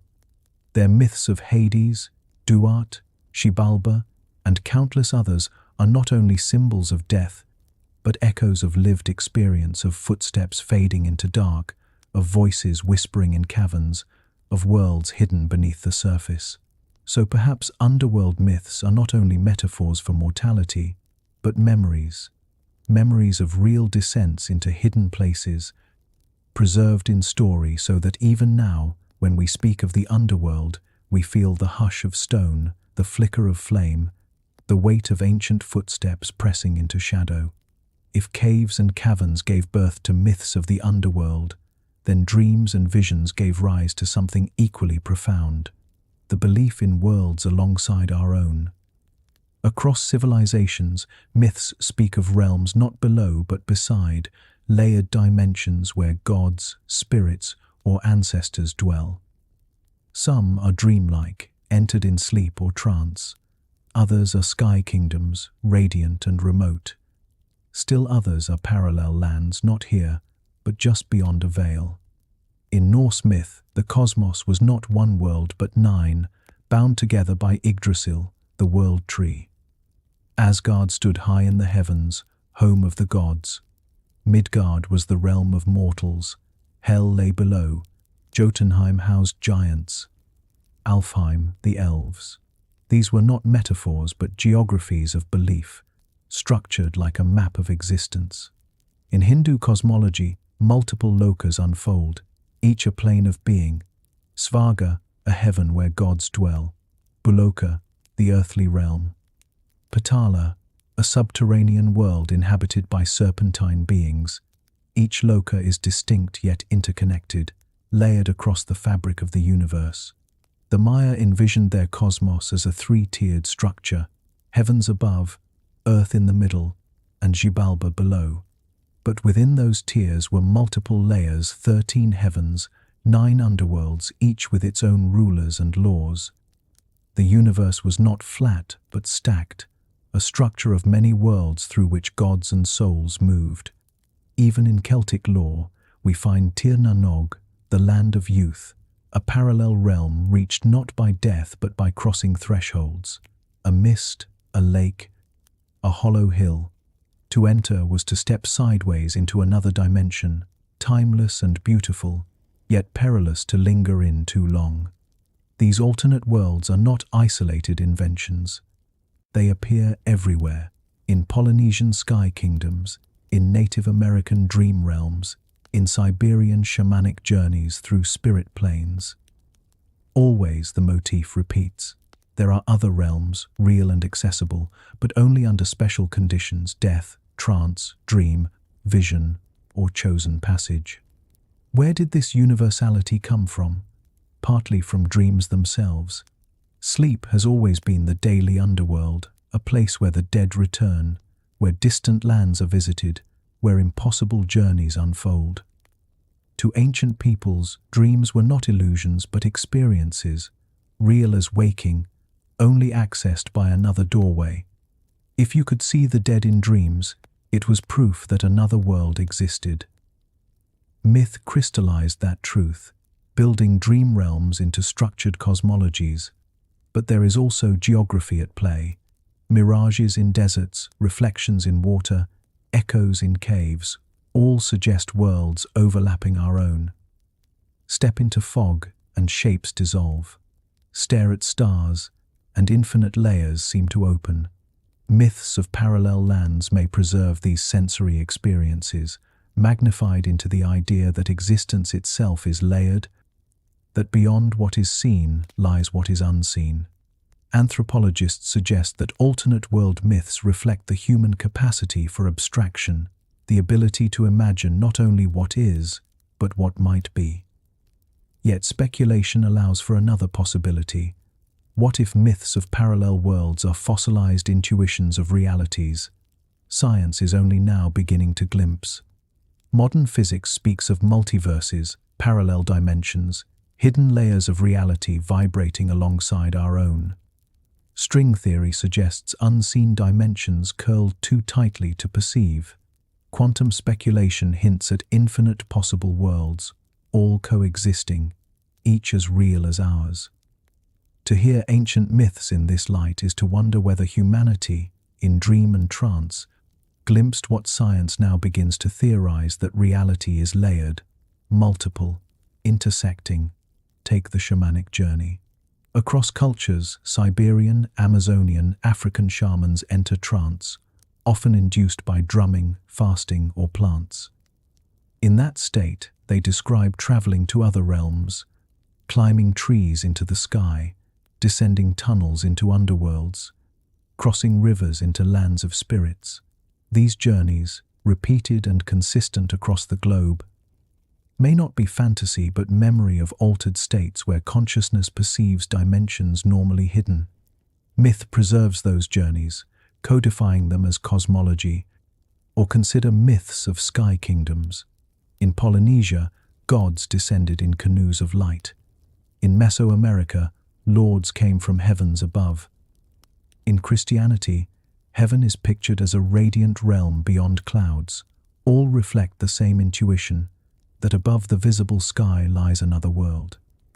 Today, we launch rockets and satellites, confirming that space is vast, layered, filled with realms beyond reach. Myths may have intuited this truth long before science proved it. Even the idea of parallel lands, Tir na Nog, fairy realms, dream islands echoes modern speculation about alternate universes. To step sideways into mist, to vanish into hills, to sleep and awaken elsewhere, these are mythic ways of describing what physics now calls adjacent realities. Could it be that myth is cultural fossil of humanity, sensing possibilities beyond its grasp, preserving them in story until language of mathematics could catch up? Speculation need not claim that myths are literal maps of multiverses. Rather, it invites us to see them as memory of humanity's oldest intuition, that reality is not singular, that there are doors, thresholds, veils, that the world we see is one among many. The universality of alternate world myths suggests they are more than coincidence. They are fossils of perception of dreams, visions, trances, geographies, and perhaps glimpses of realities science has not yet fully charted. When we hear of Hades, Duat, Xibalba, Tir na Nog, Svarga, or Asgard, we may be hearing humanity's most ancient memory, that existence itself is layered, and that somewhere, just beyond the veil, other worlds wait. If myths are cultural fossils, then symbols are the bones within them, the shapes that endure when names, dates, and details shift. Across time and continents, the same images repeat. Animals that speak, mountains that touch the heavens, rivers that divide the living from the dead. These are not random inventions, but archetypes, memory aids that carried meaning long after the circumstances of their origin were forgotten. Take the serpent. Few symbols are as widespread or as enduring. In Mesopotamia, the serpent appears in the Epic of Gilgamesh as the creature that steals the plant of immortality, forever associating it with cunning and loss. In Greece, snakes coil around Asclepius's staff, symbol of healing, and yet also appear as monstrous guardians from the Hydra to Medusa's serpentine hair. In Hindu myth, the cosmic serpent Ananta shelters the god Vishnu, its endless coils supporting creation itself. In Mesoamerica, Quetzalcoatl, the feathered serpent, embodies both earth and sky, wisdom and renewal. In the Bible, the serpent tempts in Eden, bringing knowledge with a price. What is it about serpents that made them so central? Partly it is their presence in the landscape, silent, deadly, shedding skin as though reborn. But perhaps they also functioned as mnemonic devices. The serpent is chaos and renewal, danger and rebirth, an image so vivid it cannot be forgotten. When stories needed to carry truths across generations, the serpent provided a vessel. Mountains, too, appear in myth as more than geography. Olympus in Greece, Meru in Hindu cosmology, Sinai in the Hebrew tradition. Each is a place where heaven and earth meet, where divine revelation occurs. Why mountains? Because they are natural symbols of transcendence. To climb them is to ascend toward the sky, to leave ordinary life behind. to touch something higher. As symbols, they remind cultures of the meeting point between human and divine, of the journey upward toward knowledge or law. Rivers also flow through myth as archetypal symbols. The Styx in Greece, the Vaitana in Hindu belief, the river of judgment in countless traditions all separate the living from the dead. Rivers are thresholds, fluid and shifting, yet absolute. They remind us that passage from life to death, from one world to another, is a crossing, a movement from one shore to the next. As symbols, they encode not only geography but memory of transition itself. These recurring symbols suggest that myth was never random. It was a language, constructed from archetypes that human minds could easily hold. Animals, mountains, rivers, trees, serpents, each a mnemonic anchor, ensuring the story would be remembered. In oral cultures, memory needed structure. Archetypes provided it, turning stories into songs the mind could not forget. Carl Jung spoke of archetypes as patterns within the collective unconscious, images that arise universally because they reflect deep structures of the psyche. But whether psychological or cultural, the effect is the same. Symbols endure because they work. They are flexible enough to shift with culture, yet strong enough to carry meaning across thousands of years. Speculation invites us to see them as more than memory aids. What if these symbols are fossils of encoded knowledge? The serpent, for instance, not only as chaos and rebirth, but as a record of cycles of shedding and renewal, of death and life interwoven. The mountain as more than metaphor, but as memory of places where revelation or law was first given. The river as more than symbol of death, but as fossil of real rituals. Bodies carried down rivers, burials at water's edge, thresholds remembered in story. Even the tree appears across myth as axis of the world. Yggdrasil in Norse belief, the Bodhi tree in Buddhism, the tree of life in countless traditions. Trees are living timelines, rings of memory, symbols of growth and endurance. To our ancestors, they were more than plants, they were memory itself, rooted and rising, bridging earth and sky. Symbols also carried practical knowledge. Consider how constellations were remembered not as abstract points, but as animals and heroes. Orion as hunter, Ursa Major as bear, Scorpio as scorpion. By embedding astronomy in symbol, oral cultures could pass forward knowledge of seasons, navigation, and cycles. The symbol was not decoration but code, a way of remembering the sky. Animals, too, encoded ecological memory. In Australian Aboriginal traditions, animals appear in dreamtime, stories that map water sources, hunting grounds, and seasonal cycles. A story about an emu or kangaroo was never only myth, it was a map, teaching where to go, what to find, and when. The symbol preserved survival knowledge in a form too vivid to forget. Even serpents, often feared, carried ecological truth. In many traditions, serpent myths remind listeners of danger in rivers, swamps, or forests. To say, "the serpent guards the river," is to encode both caution and respect, a way of preserving ecological balance through story. In this way, symbols served as more than archetypes. They were cultural tools, binding memory to image, ensuring that survival knowledge endured. And perhaps, speculation suggests, some symbols carry knowledge we no longer recognize, echoes of sciences or practices lost. The serpent as DNA's double helix, the tree as cosmology, the river as metaphor for time itself. What makes symbols powerful is their ambiguity. They are never one thing, but many. The serpent is danger, wisdom, rebirth. The mountain is revelation, transcendence, stability. The river is death, life, threshold. This multivalence allows symbols to survive cultural change.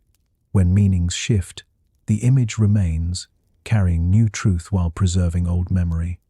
So when we listen to myths filled with animals, mountains, rivers, serpents, and trees, we are listening to the language of memory itself. A language built not from words but from archetypes, from images that human minds cannot let go. And perhaps that is why symbols feel timeless. They are not inventions of one culture, but fossils of humanity itself, memory shaped into image, passed forward across forgotten worlds. If symbols endure because they are unforgettable, they also endure because they carry knowledge.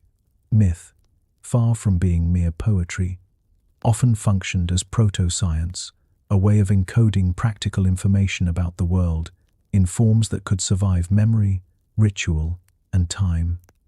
What we now call folklore may once have been humanity's earliest library, written not in ink but in symbol. Consider the serpent once more.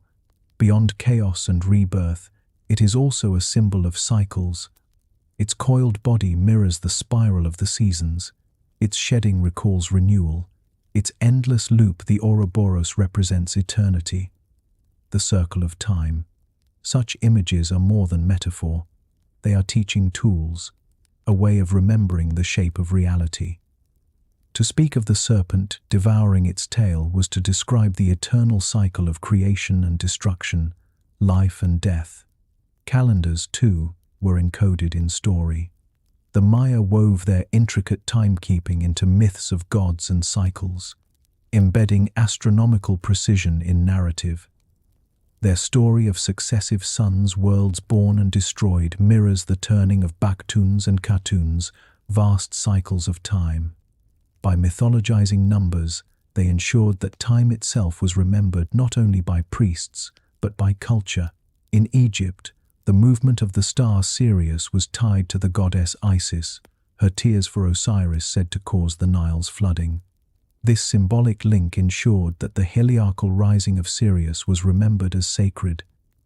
In practice, it allowed farmers to know when the floods would come, when planting should begin. The myth was not mere story but agricultural code, preserved in divine form so that its truth endured across centuries. Greek myth, too, preserves astronomical knowledge. The story of Persephone's descent into Hades each winter and return each spring is not only a tale of life and death, but a symbolic calendar of agriculture. When Persephone is gone, the fields lie barren. When she returns, crops flourish. In story, farmers remembered the cycle of seasons.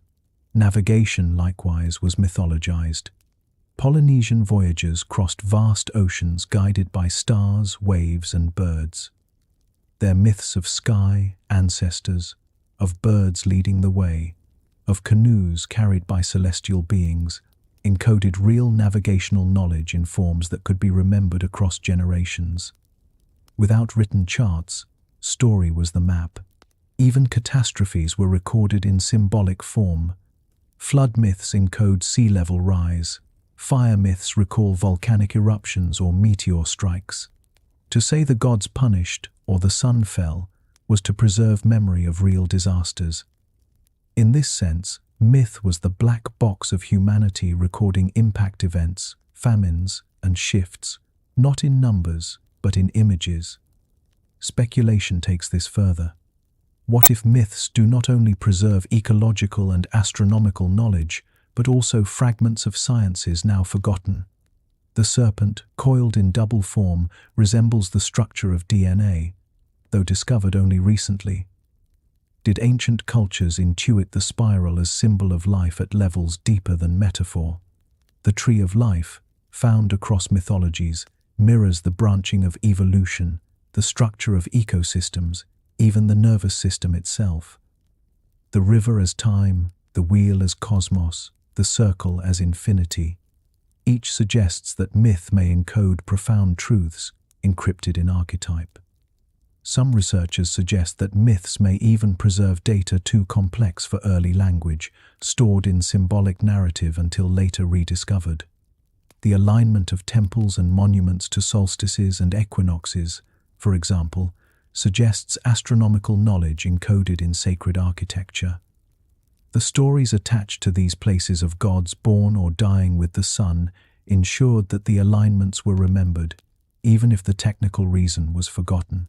Symbols, then, are not just cultural fossils. They are encryption. They compress knowledge into memorable form, ensuring its survival across generations. A farmer may not remember the mathematics of Sirius's rising, but he will remember that the goddess weeps, and that when her star appears, the Nile floods. A child may not understand orbital mechanics, but they will remember the story of Persephone and know when winter turns to spring. And perhaps, speculation whispers, some myths preserve knowledge from civilizations lost to history. If cultures before us charted stars, mapped cycles, built calendars, and fell to disaster, their wisdom may survive only in story. Symbols may be the last encryption of their data, fossils of a science no longer written but still spoken. This makes myth both fragile and powerful. Fragile because symbols shift, meanings change, and knowledge can be obscured. Powerful because the archetype survives even when details vanish. The serpent always returns, the tree always rises, the river always flows. And within these images, knowledge lies hidden, waiting to be recognized again. So when we read myths as proto-science, we are not diminishing them, we are honoring them, seeing them not as superstition, but as humanity's first encryption of truth. A truth preserved not in libraries, but in stories, in rituals, in symbols too vivid to die. And that, perhaps, is why symbols endure. They are not only memory aids, they are memory vaults, encrypted knowledge carried across forgotten worlds, waiting for us to listen. If symbols are encrypted knowledge, they are also mirrors. They reflect not only the external world but the inner one, the hidden landscape of the human mind. For as much as myths preserve floods, fires, and forgotten civilizations, they also preserve something more intimate, the shape of our fears, our desires, our mortality, and our awe. In this way, myth is as much psychology as it is history, an outward telling of the inner truth we all carry. Carl Jung, the Swiss psychiatrist, saw in myth and symbol what he called archetypes, universal patterns of the unconscious. He argued that across cultures, the same figures reappear: the hero, the mother, the shadow, the wise old man, the trickster. These archetypes, he believed, were not invented by any one culture, but emerged from the collective unconscious, the deep well of shared human experience. Myths, then, were expressions of this inner structure. Look at the hero's journey through this lens. Gilgamesh, Hercules, Odysseus, Rama, Sigurd, all are different, yet all walk the same path. The journey is not only cultural memory of explorers and kings, it is psychological memory of what it means to live. To depart, to struggle, to transform, to return. These are not just stories, but patterns of growth every human knows. Myth externalizes them, giving shape to what the psyche already holds. Death, too, repeats across myth because it repeats across the mind.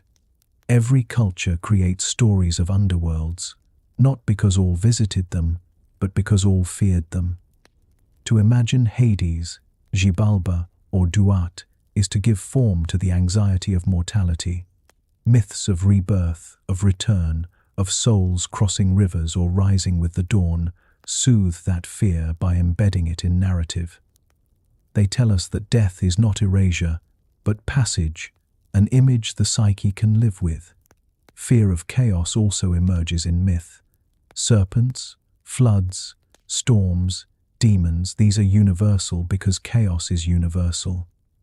Life is fragile, always on the edge of loss.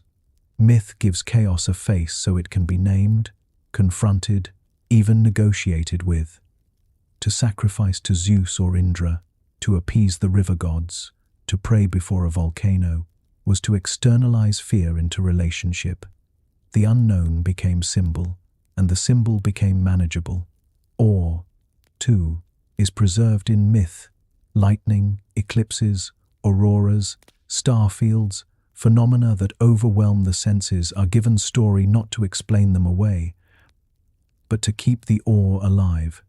To say Zeus hurls thunderbolts is not to demystify lightning, but to preserve its sacredness.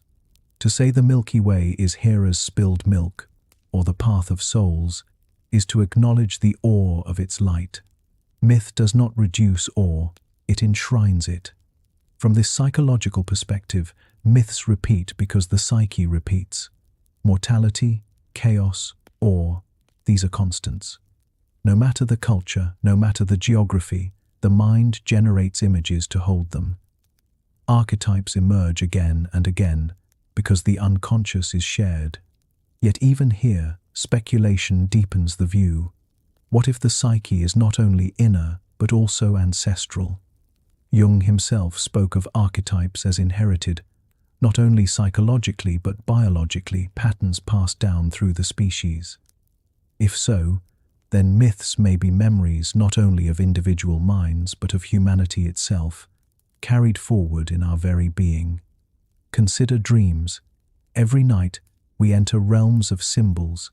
Snakes, rivers, journeys, deaths, rebirths all appear in dream as they appear in myth. Dreams are personal, yet their symbols are universal. This suggests that myth and dream arise from the same source. The unconscious, but myth fossilizes it in culture, ensuring that the dream survives beyond the dreamer. And dreams themselves may be more than private. Some researchers suggest that the unconscious carries ancestral memory, impressions of survival encoded in biology.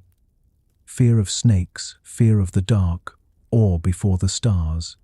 These may be fossils of evolutionary experience, passed forward in nervous systems and expressed in story. If so, myth is not only psychological metaphor but genetic memory given voice. Anthropologists remind us too that myth is not only inward but communal. It shapes culture by shaping how fear and awe are shared. When a community tells a flood myth, it is not only remembering past floods but also acknowledging together the fear of future ones. When a culture sings of heroes, it is not only praising the past but teaching the young how to face trial. Myths externalize inner truths so they can be lived together. This dual role, inner and outer, gives myth its power.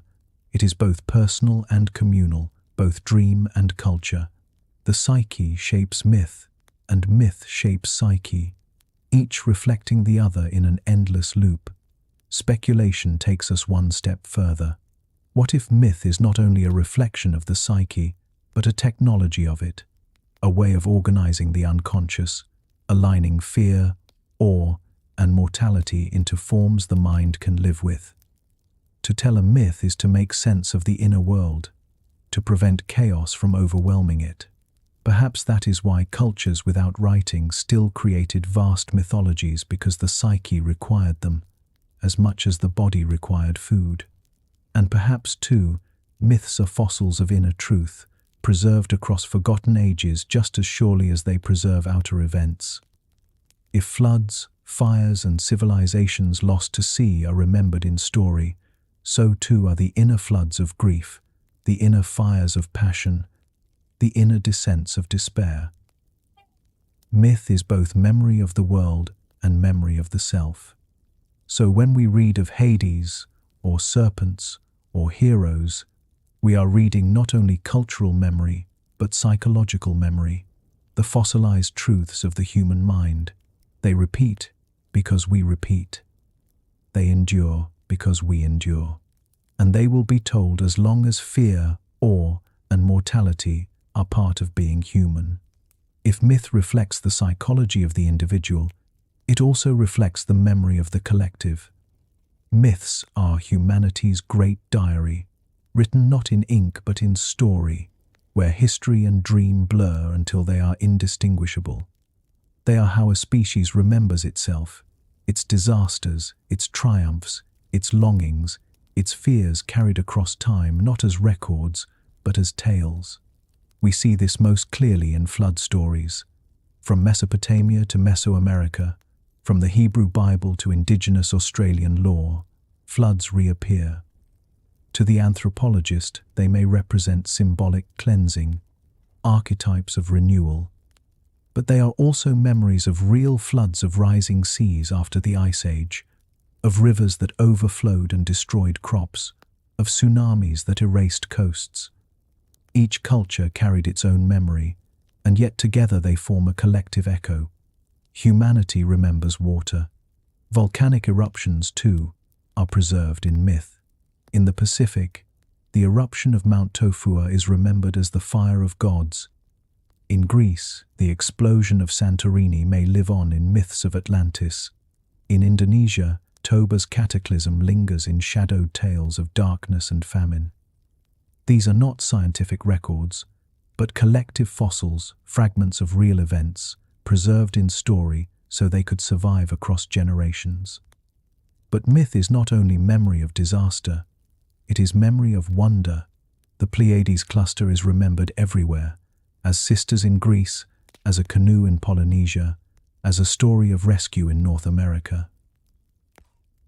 How could cultures oceans apart tell stories of the same stars?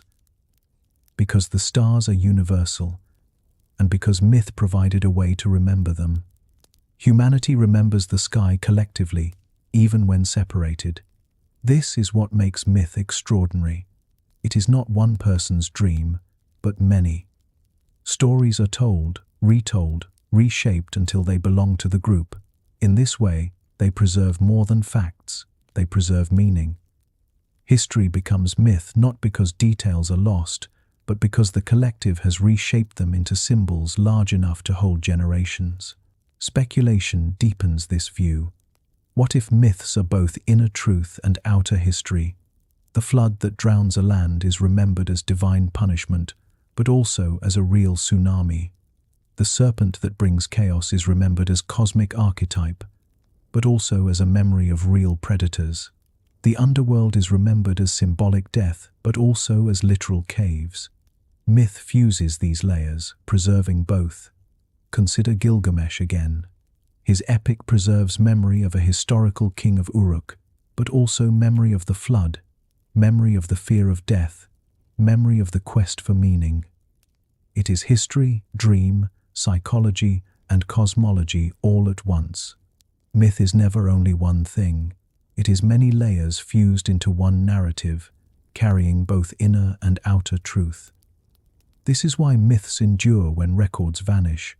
Libraries can burn, tablets can break, but a story told in ritual, in song, in lullaby, can last thousands of years.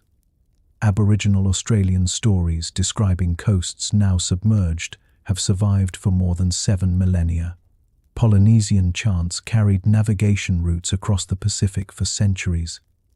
These are not just stories, but collective memory systems, oral libraries encoded in rhythm, symbol, and archetype. And perhaps myths preserve not only memory of events, but memory of worlds. If civilizations before ours rose and fell, their stories may be the only fossils that survived. The golden ages, the sunken lands, the gods who brought gifts, these may be echoes of cultures forgotten, remembered only in collective myth. To read them is to glimpse history blurred with dream, fragments of realities dissolved in time. The collective nature of myth also means that no single voice owns it. Unlike literature, which can be traced to an author, myth belongs to the community. It is shaped by many, refined across centuries, until it reflects not one life, but a people. In this way, it preserves not just fact but worldview, not just history but culture. Speculation asks us, what if myths are the memory of humanity itself? Not only of individuals or groups, but of the species, a record of what it means to be human, fossilized in story. If so, then every myth we tell is both history and dream, both inner and outer truth. Myths are the unconscious of civilization, whispering back to us what we have lived, feared, and hoped. And so, when we listen to them, we are not only hearing the past, we are hearing ourselves, humanity remembering itself through story, carrying forward fossils of both the world and the mind, ensuring that nothing, not even forgotten civilizations or forgotten fears, is ever truly lost. If myths are humanity remembering itself, they are also humanity organizing itself. For stories do more than preserve memory, they build frameworks. They transform scattered groups into societies, loose traditions into law, fear into order. Civilizations are not only founded on rivers and stones, but on stories. And in many cases, the myths that shaped them were remembered not as imagination, but as divine truth. Take Mesopotamia, cradle of cities. There, King Hammurabi inscribed his famous code of laws, but he did not present it as his own invention. Instead, he claimed to have received it from Shamash, the sun god of justice. The laws were practical, dealing with theft, marriage, debt, but by grounding them in divine myth, Hammurabi ensured obedience. To break the law was not to defy a king, but to defy the cosmic order. Myth gave law the weight of eternity. Egypt followed a similar pattern. Pharaohs ruled not merely as men, but as living gods, embodiments of Horus, sons of Ra. Their authority rested on myth, their crowns adorned with symbols of cosmic order, their temples aligned to the heavens. To obey the pharaoh was to preserve Ma'at, the balance of the universe itself. Without myth, kingship was fragile.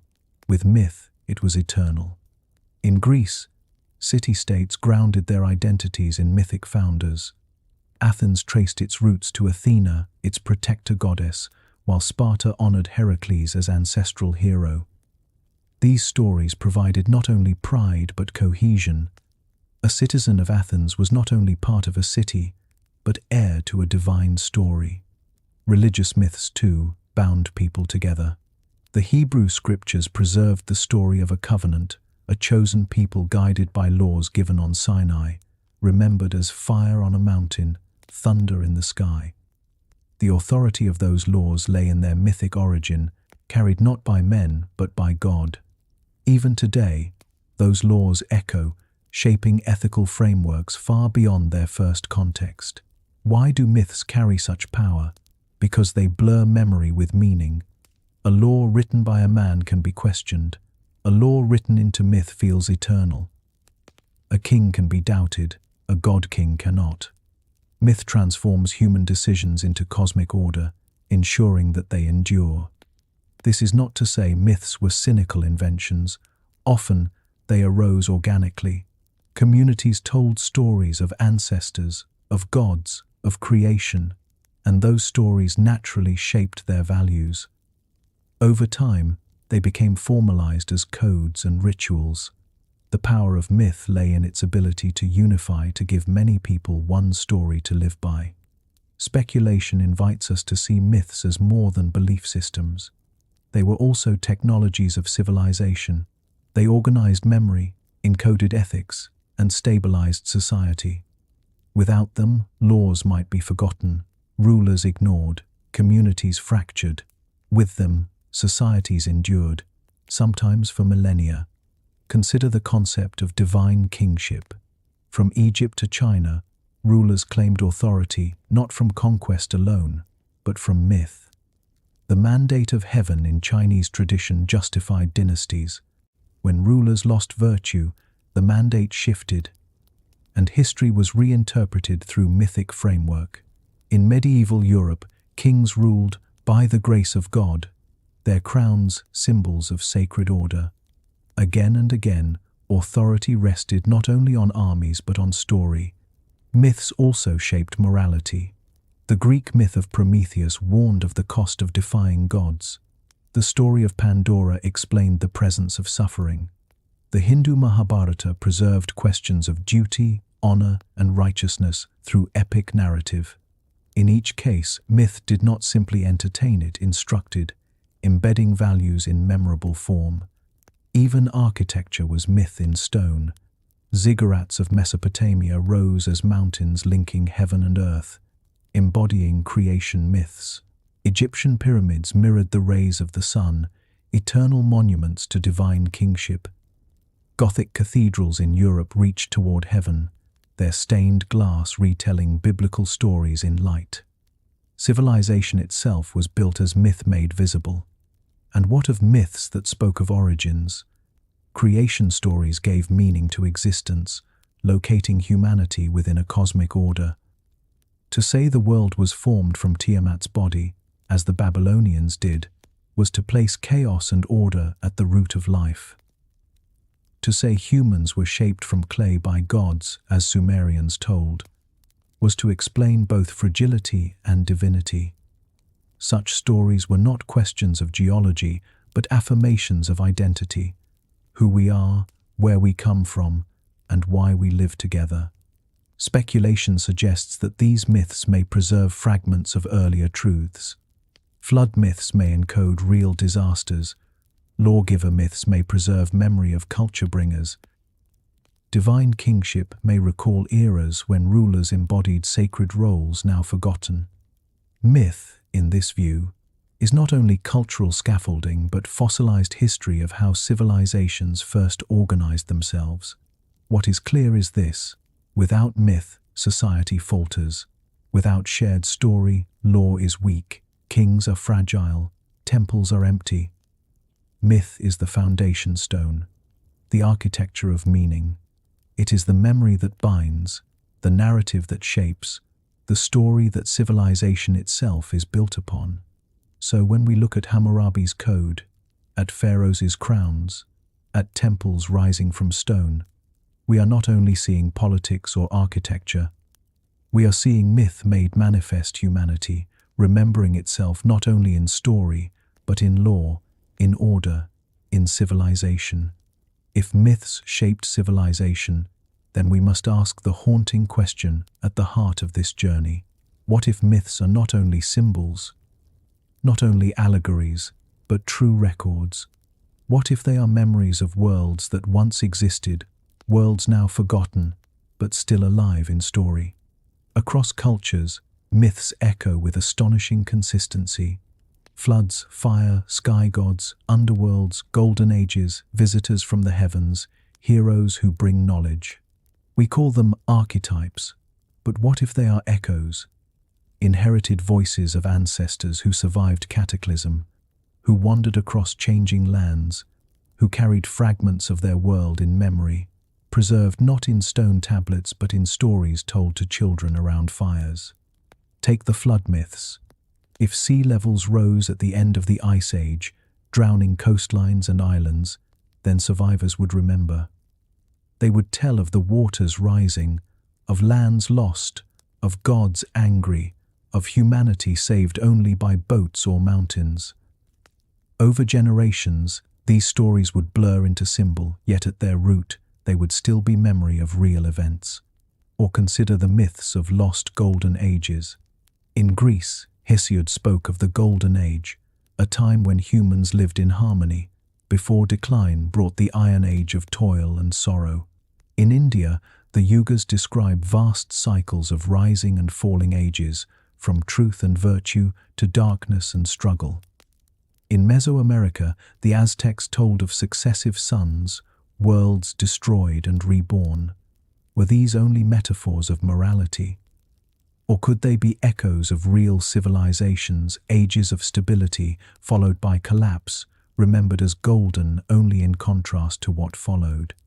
Even myths of culture bringers, Prometheus with fire, Quetzalcoatl with maize, Maui with the sun, may preserve memory of real individuals or groups who carried knowledge across lands. To those who received such gifts, they must have seemed divine. In time, their stories crystallized into myth, but the memory of their gifts endured. Speculation suggests that myths may function as inherited memory systems, carrying information not only across decades, but across millennia. Aboriginal Australian stories describe landscapes now underwater, preserved for more than 70 years. Polynesian chants preserved navigation routes across the Pacific, remembered through rhythm and song.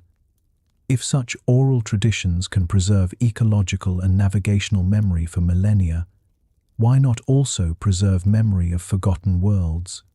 Perhaps myths are like dreams passed down through generations, hazy, symbolic, but still holding kernels of truth. A people displaced by rising seas remember it as divine punishment. Survivors of volcanic winter remember it as the sun stolen. Descendants of explorers remember them as radiant gods. The details shift, but the memory endures, fossilized in archetype. This raises a profound possibility that humanity itself is a storyteller and survivor, carrying echoes of past worlds within its myths. We are not the first to dream of golden ages, nor the first to fear floods, nor the first to imagine visitors from beyond. Perhaps these are not inventions but memories of real ages, real floods, real encounters refracted through the lens of time. If so, then myths are the oldest history we possess, not written history with dates and records, but living history, carried in symbol and song. They are the memory of the species, surviving where libraries could not, enduring where cities crumbled. To read them is to listen to the voices of ancestors, speaking across forgotten centuries. And even if myths are not literal, they are still memory. They are the record of how it felt to face flood, to lose land, to watch fire fall from the sky. They preserve not only events but emotions, fear, awe, hope. In this sense, they are truer than history, for they remember not only what happened, but what it meant. So, when we ask, what if myths are memories, we are really asking, what does humanity remember of itself? Do we carry within us echoes of civilizations before, of worlds drowned and reborn, of knowledge lost and rediscovered? Are we the inheritors not only of DNA, but of story fossils of memory embedded in culture itself? Perhaps the answer lies in the persistence of myth. Despite centuries of science and skepticism, we still tell them. We still speak of floods, of heroes, of gods in the sky. We still dream of golden ages and fear apocalypses. The persistence suggests something deeper than imagination, something remembered, something we cannot let go. And so, myths may be more than metaphors. They may be records blurred, symbolic, fractured, but real. Humanity as storyteller, humanity as survivor, humanity as rememberer of worlds forgotten. If myths are memories, then they do not remember time as a straight line. Again and again, across cultures, they speak instead of cycles, golden ages and dark ages, worlds rising and falling, civilizations climbing toward greatness only to collapse into shadow before beginning again. To the mythic mind, history is not progress, but rhythm. It does not march forward, it turns, like the sun, like the moon, like the endless procession of the stars. In Greece, Hesiod described 5 ages of man. First came the Golden Age, when humans lived in ease and harmony, untouched by toil or death.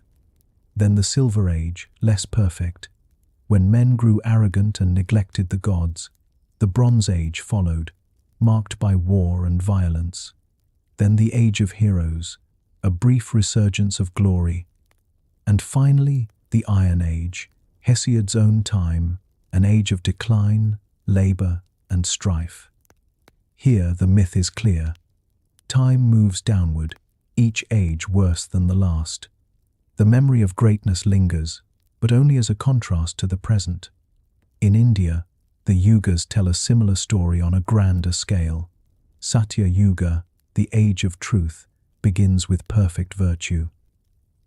Treta Yuga follows, when Dharma, the cosmic order, weakens by a quarter. In Dvapara Yuga, virtue is half gone. And in Kali Yuga, the current age, only a fraction remains. Time here is not progress but entropy, a slow unraveling of order. And yet, when Kali Yuga ends, the cycle begins anew. Ages of decline are not final, but preludes to rebirth. The Maya, too, envision time in cycles. Their long count calendar stretches across backtons of 394 years each, weaving vast epochs. They spoke of successive suns, worlds destroyed by flood, fire, or jaguar, each replaced by another. Our world, they believed, was the fifth sun, destined eventually to fall and be reborn.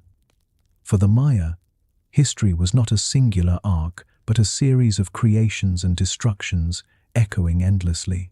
Even in Norse myth we find cycles.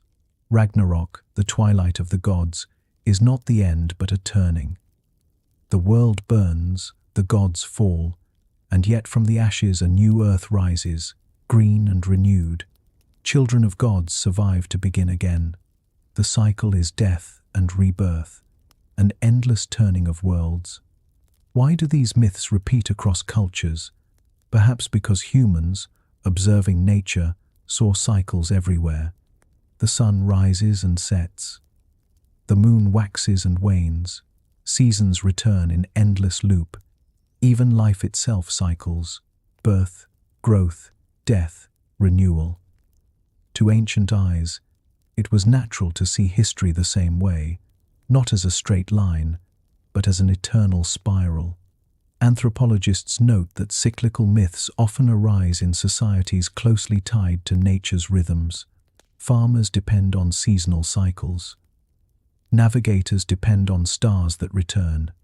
Death itself teaches cycles, as bodies return to soil, and soil brings forth new life. Linear time is an invention of calendars. Cyclical time is the memory of living close to Earth. Yet speculation allows for another layer. What if these myths do not only reflect observation of nature, but memory of real rises and falls? Golden ages may preserve memory of times when civilizations flourished, when abundance seemed eternal. Dark ages may recall times of famine, collapse, or war. To later generations, these contrasts fossilized into cosmic cycles, memory transformed into myth. Consider the end of the Ice Age. As seas rose and climates shifted, hunter-gatherers gave way to farmers, villages grew into cities. Abundance flourished, a golden age of new beginnings. But with population came competition, war, collapse. Golden ages may be cultural memory of brief windows of stability, magnified into myth. Even geological cycles could leave their imprint. Volcanic winters, asteroid impacts, solar cycles each could bring destruction and renewal. Survivors would remember not only the disaster, but the sense that the world itself had turned, that one age had ended and another begun. Myth fossilizes this perception into vast cosmic patterns, making the turning of ages eternal. There is also the psychological truth. Humans long for return. Golden Age myths speak to nostalgia, the sense that once things were better. This nostalgia is not only personal but cultural, carried across generations. Myths encode this longing as memory of a perfect past, lost but never forgotten. Speculation whispers further. What if cycles are not only metaphor? Ancient cultures may have observed long-term changes in the stars, the precession of the equinoxes, a 26-0-year cycle. Perhaps their myths of yugas and ages preserved awareness of these vast astronomical rhythms. To them, ages were not abstract but mapped to celestial cycles, memory of the heavens encoded in human time. What is clear is that myths of cycles and ages remind us of our fragility. They tell us that no civilization is permanent, no golden age eternal. They teach humility, that decline follows greatness, but also hope, that renewal follows decline. They are both warning and comfort, fossils of memory that place humanity within the eternal rhythm of creation and destruction. So when we hear of the Golden Age, the Yugas, the sons of the Maya, we may be hearing more than imagination. We may be hearing echoes of civilizations that rose and fell, of skies that shifted, of worlds that turned and returned. Myths as memory, myths as cycle, myths as the rhythm of forgotten worlds. If myths remember cycles, then they also remember endings, again and again across cultures. Humanity has told stories of apocalypse of worlds consumed by fire, drowned by flood, torn apart by gods or stars, and yet, in nearly every case, the end is not final. The apocalypse is transformation, destruction followed by renewal, memory of catastrophe fused with the promise of rebirth. In Norse myth, this truth takes the form of Ragnarok, the twilight of the gods. The wolf Fenrir breaks free, the serpent Jormungandr rises from the sea, the sky splits, and fire engulfs the world. The gods themselves fall, their struggles ending in ruin, and yet, from the ashes, a new world emerges. The earth rises green from the sea, a new sun shines, survivors of gods and humans rebuild. Ragnarok is not the end, but the turning of an age. It preserves memory of cataclysm and the resilience of life after. Christianity, too, preserves its apocalypse in the book of Revelation. The seals are broken, the trumpets sound, stars fall, the earth quakes, and beasts rise. The world is shaken to its core, judged and remade. Yet Revelation does not end in annihilation but in a new heaven and new earth, a city of light descending, the river of life flowing once more. The apocalypse is terrible, but it is also renewal, a passage into another order. The Maya spoke of successive suns' worlds destroyed one after another. One ended in jaguars, another in fire, another in flood. Our world, they said, is the fifth sun, destined too to fall. Their calendar, misunderstood in modern times as predicting the end in 2012, in fact spoke not of final annihilation, but of transition, the closing of one cycle and the beginning of another. Apocalypse here is continuity, memory of endings wrapped in the assurance of rebirth. Why do these myths repeat? Because humanity has lived through endings before. Geological history is filled with cataclysm, volcanic eruptions darkening skies, tsunamis erasing coastlines, earthquakes toppling cities, meteor impacts devastating continents. To survivors, such events must have felt like the end of the world, and in a sense, they were. The world as it was ended. A new one began. Myths preserve these memories, magnified into cosmic drama.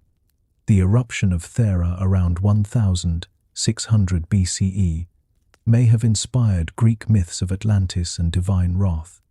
The fall of Rome echoed as apocalypse across Europe. Even the Black Death was remembered in apocalyptic imagery, horsemen and plagues sweeping across lands. Each generation has faced endings and preserved their memory in story.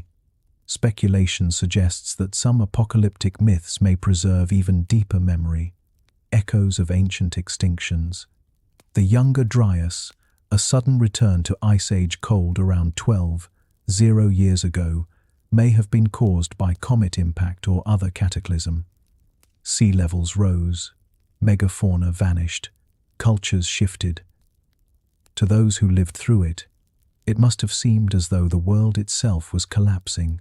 Could myths of floods, fire from the sky, and suns falling preserve memory of such distant catastrophe? Even earlier, humanity carries genetic memory of survival through bottlenecks, volcanic winters like that of Toba, around 74,000 years ago, when the species nearly perished.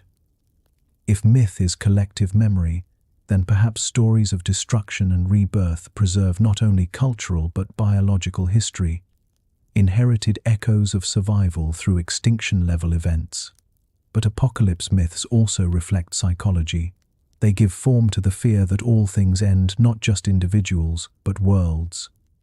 By embedding that fear in narrative, cultures make it bearable. The end is not chaos but story, not emptiness but transformation. To say the world will end is terrifying. To say it will be reborn is consoling. Myth preserves both truths. Even today, we create apocalyptic myths. Science fiction speaks of nuclear winter, climate collapse, artificial intelligence, alien invasion. These are not only predictions but modern myths, reflecting our fears in symbolic form. And like older myths, they rarely end with annihilation alone. They imagine survivors, rebuilders, new beginnings. The pattern endures. This suggests that apocalypse myths are not pessimism, but resilience. They remind us that endings are real, floods rise, fires burn, stars fall, but also that humanity survives. The myth comforts us that even if our world falls, another will rise. Apocalypse is not only terror but hope, memory of ancient extinctions preserved as reassurance that life continues. Speculation asks us to consider, what if myths of apocalypse are not only allegories but records?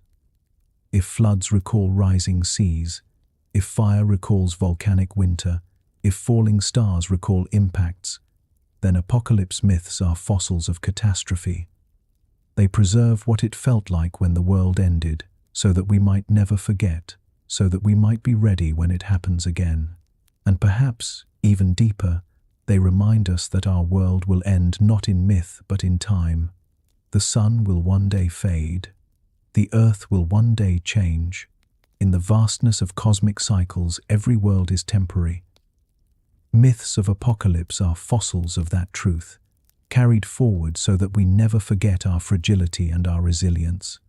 So when we read of Ragnarok, of Revelation, of Mayan suns, we are not only reading imagination, we are reading memory of worlds lost, of worlds remade, of endings that were never final but always transformed into beginnings. Apocalypse as memory, apocalypse as promise, apocalypse as the eternal reminder that nothing lasts and nothing is ever truly lost. If myths of apocalypse remind us that worlds end, then myths of hidden knowledge remind us that something always survives. For in nearly every culture, there are stories not only of destruction, but of gifts, secrets carried forward, wisdom preserved, fire stolen, crops given, words taught. These myths whisper that even in collapse, knowledge endures, passed from one age to the next. Prometheus is perhaps the most famous of these figures. In Greek myth, he defies Zeus to bring fire to humanity, hidden in a stalk of fennel. It is not only a gift of warmth, but of transformation. With fire, humans can cook food, forge metal, craft tools, and survive winter. The myth preserves more than rebellion, it encodes memory of a turning point in human life. Fire, once feared and fleeting, became part of human culture, shaping civilization itself. Prometheus suffers for his gift, chained and tormented, but his pain is the price of progress. In Egypt, wisdom came through Thoth, the ibis-headed god of writing, knowledge, and time. Myths tell of him inventing hieroglyphs, teaching language, preserving memory. To Egyptians, Thoth was not only a god, but the embodiment of order through knowledge. Without writing, civilization falters. With it, memory transcends generations.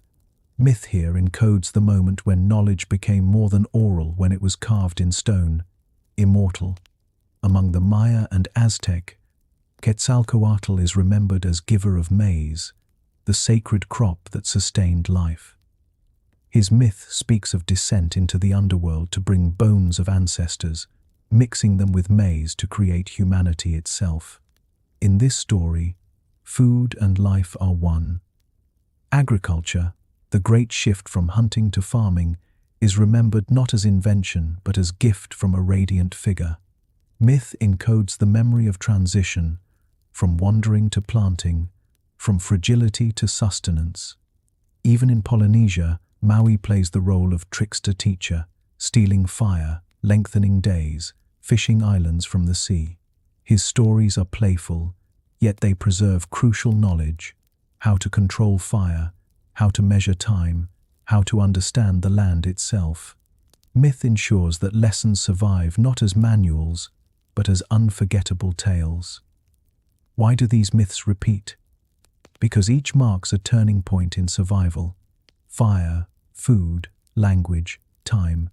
These are not luxuries but necessities. Without them, humanity could not endure. With them, humanity thrived.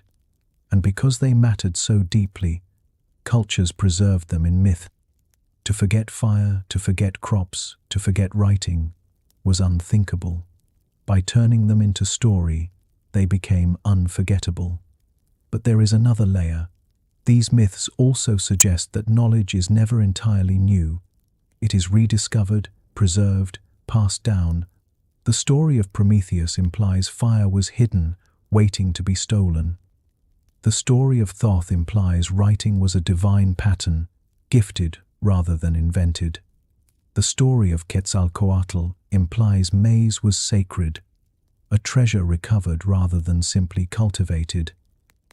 Myth here preserves the sense that wisdom comes from elsewhere, from gods, from heroes, from survivors of worlds before. Speculation invites us to ask, what if these myths remember not invention, but transmission? What if fire, writing, agriculture, and other gifts were carried forward by survivors of older civilizations? If a culture collapsed, but a few endured, perhaps they passed on fragments of their knowledge to new peoples. To those who received it, the givers would seem divine. Over time, memory of their humanity blurred, and they became gods in story. Anthropologists note a pattern in oral tradition. Culture bringers often arrive from outside. A stranger comes, bearing seeds, tools, or stories. They are welcomed, revered, remembered as gods or heroes. Yet behind the myth may lie a simple truth. Knowledge travels. It moves with people, across coasts and rivers, across collapse and renewal. Myth fossilizes that movement, preserving the gift when the giver is forgotten. Even natural symbols of knowledge are mythologized. The serpent that sheds its skin becomes symbol of renewal. The tree that grows skyward becomes axis of wisdom. The river that flows endlessly becomes memory itself. In each case, nature provides the image, but myth encodes the lesson.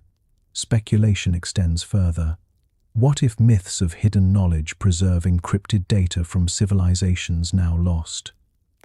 Consider the great monuments, pyramids aligned to stars, temples tracking solstices, megaliths marking lunar cycles. These are not random constructions.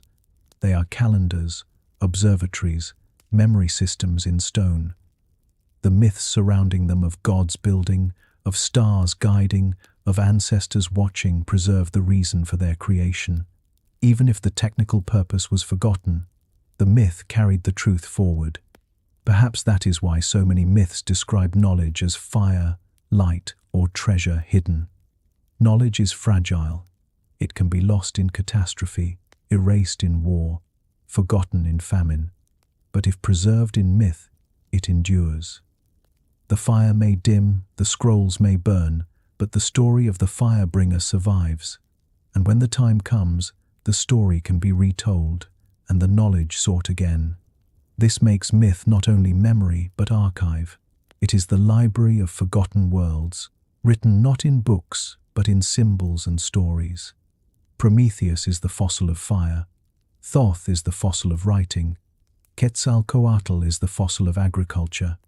Myths preserve the essence of transformation, ensuring that even if civilizations fall, their wisdom is not entirely lost. So when we listen to these stories of fire, food, and writing, we are not only hearing allegory, we are hearing memory of gifts so vital they could not be allowed to die. We are hearing echoes of survivors teaching the next generation, of civilizations passing on fragments of their knowledge, of humanity carrying its fire across forgotten ages.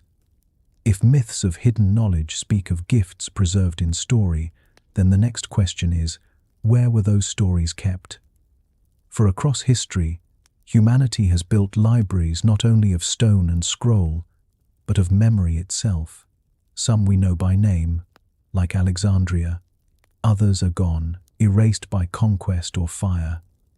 And still others never had walls at all, existing instead in the voices of storytellers, in chants and songs, in myths that functioned as secret vaults of knowledge. The Library of Alexandria has become a myth in its own right. Founded in the 3rd century BCE, It was said to contain hundreds of thousands of scrolls, works of history, science, philosophy, astronomy, medicine. Its destruction, whether gradual or sudden, has been remembered as a cultural apocalypse. A vault of memory lost to fire, erasing centuries of knowledge. And yet, fragments survive. Greek texts carried forward Egyptian lore. Later, Islamic scholars preserved fragments of Greek thought. Even in loss, echoes remain. The myth of Alexandria itself is fossil of memory, not just of what was held, but of the truth that knowledge is fragile. The Maya, too, had libraries. Their codices, bark paper books painted with glyphs, recorded astronomy, calendars, rituals. Only 4 survive today, the rest burned by Spanish missionaries who saw them as works of the devil. Yet even without the codices, Maya knowledge endures in story. The Popol Vuh, preserved through oral tradition and later transcription, carries mythic memory of creation, flood, and heroism. Rituals align with celestial cycles, memory vaults in stone temples and in spoken myth survived even when books were destroyed. And in places without writing, oral traditions themselves became libraries. Aboriginal Australians carried stories of Dreamtime that preserved geography from more than 70 years ago. Polynesian navigators encoded star maps in chants, each line recalling a constellation, a direction, a current. West African griots held dynasties of memory in song, reciting centuries of history through rhythm and rhyme. These were not fragile systems but resilient. A scroll burns, a library falls, but a song sung by 1,000 voices endures. This reveals something profound. Myth itself is a library. Each story is a book, each symbol a page, each ritual a shelf in a vast memory system. Myths survive not because they are true or false, but because they are useful as containers of knowledge, encrypted in forms the mind and culture cannot forget. Speculation suggests that some myths may even be deliberately encoded knowledge systems. Consider the epic poems of Homer. On the surface, tales of gods and war. But scholars have noted their structure as mnemonic devices, formulaic lines, repeated phrases, rhythmic patterns designed to ensure recall. In this way, the Iliad and Odyssey are both story and storage, memory systems disguised as poetry. Or think of the Vedas in India. Recited orally for centuries before being written, they are composed in meter, with repetition and symbolic imagery. To the listener, myth; to the reciter, memory vault. Within them lies astronomical observation, ritual code, and philosophical speculation. Even architecture may have served as library.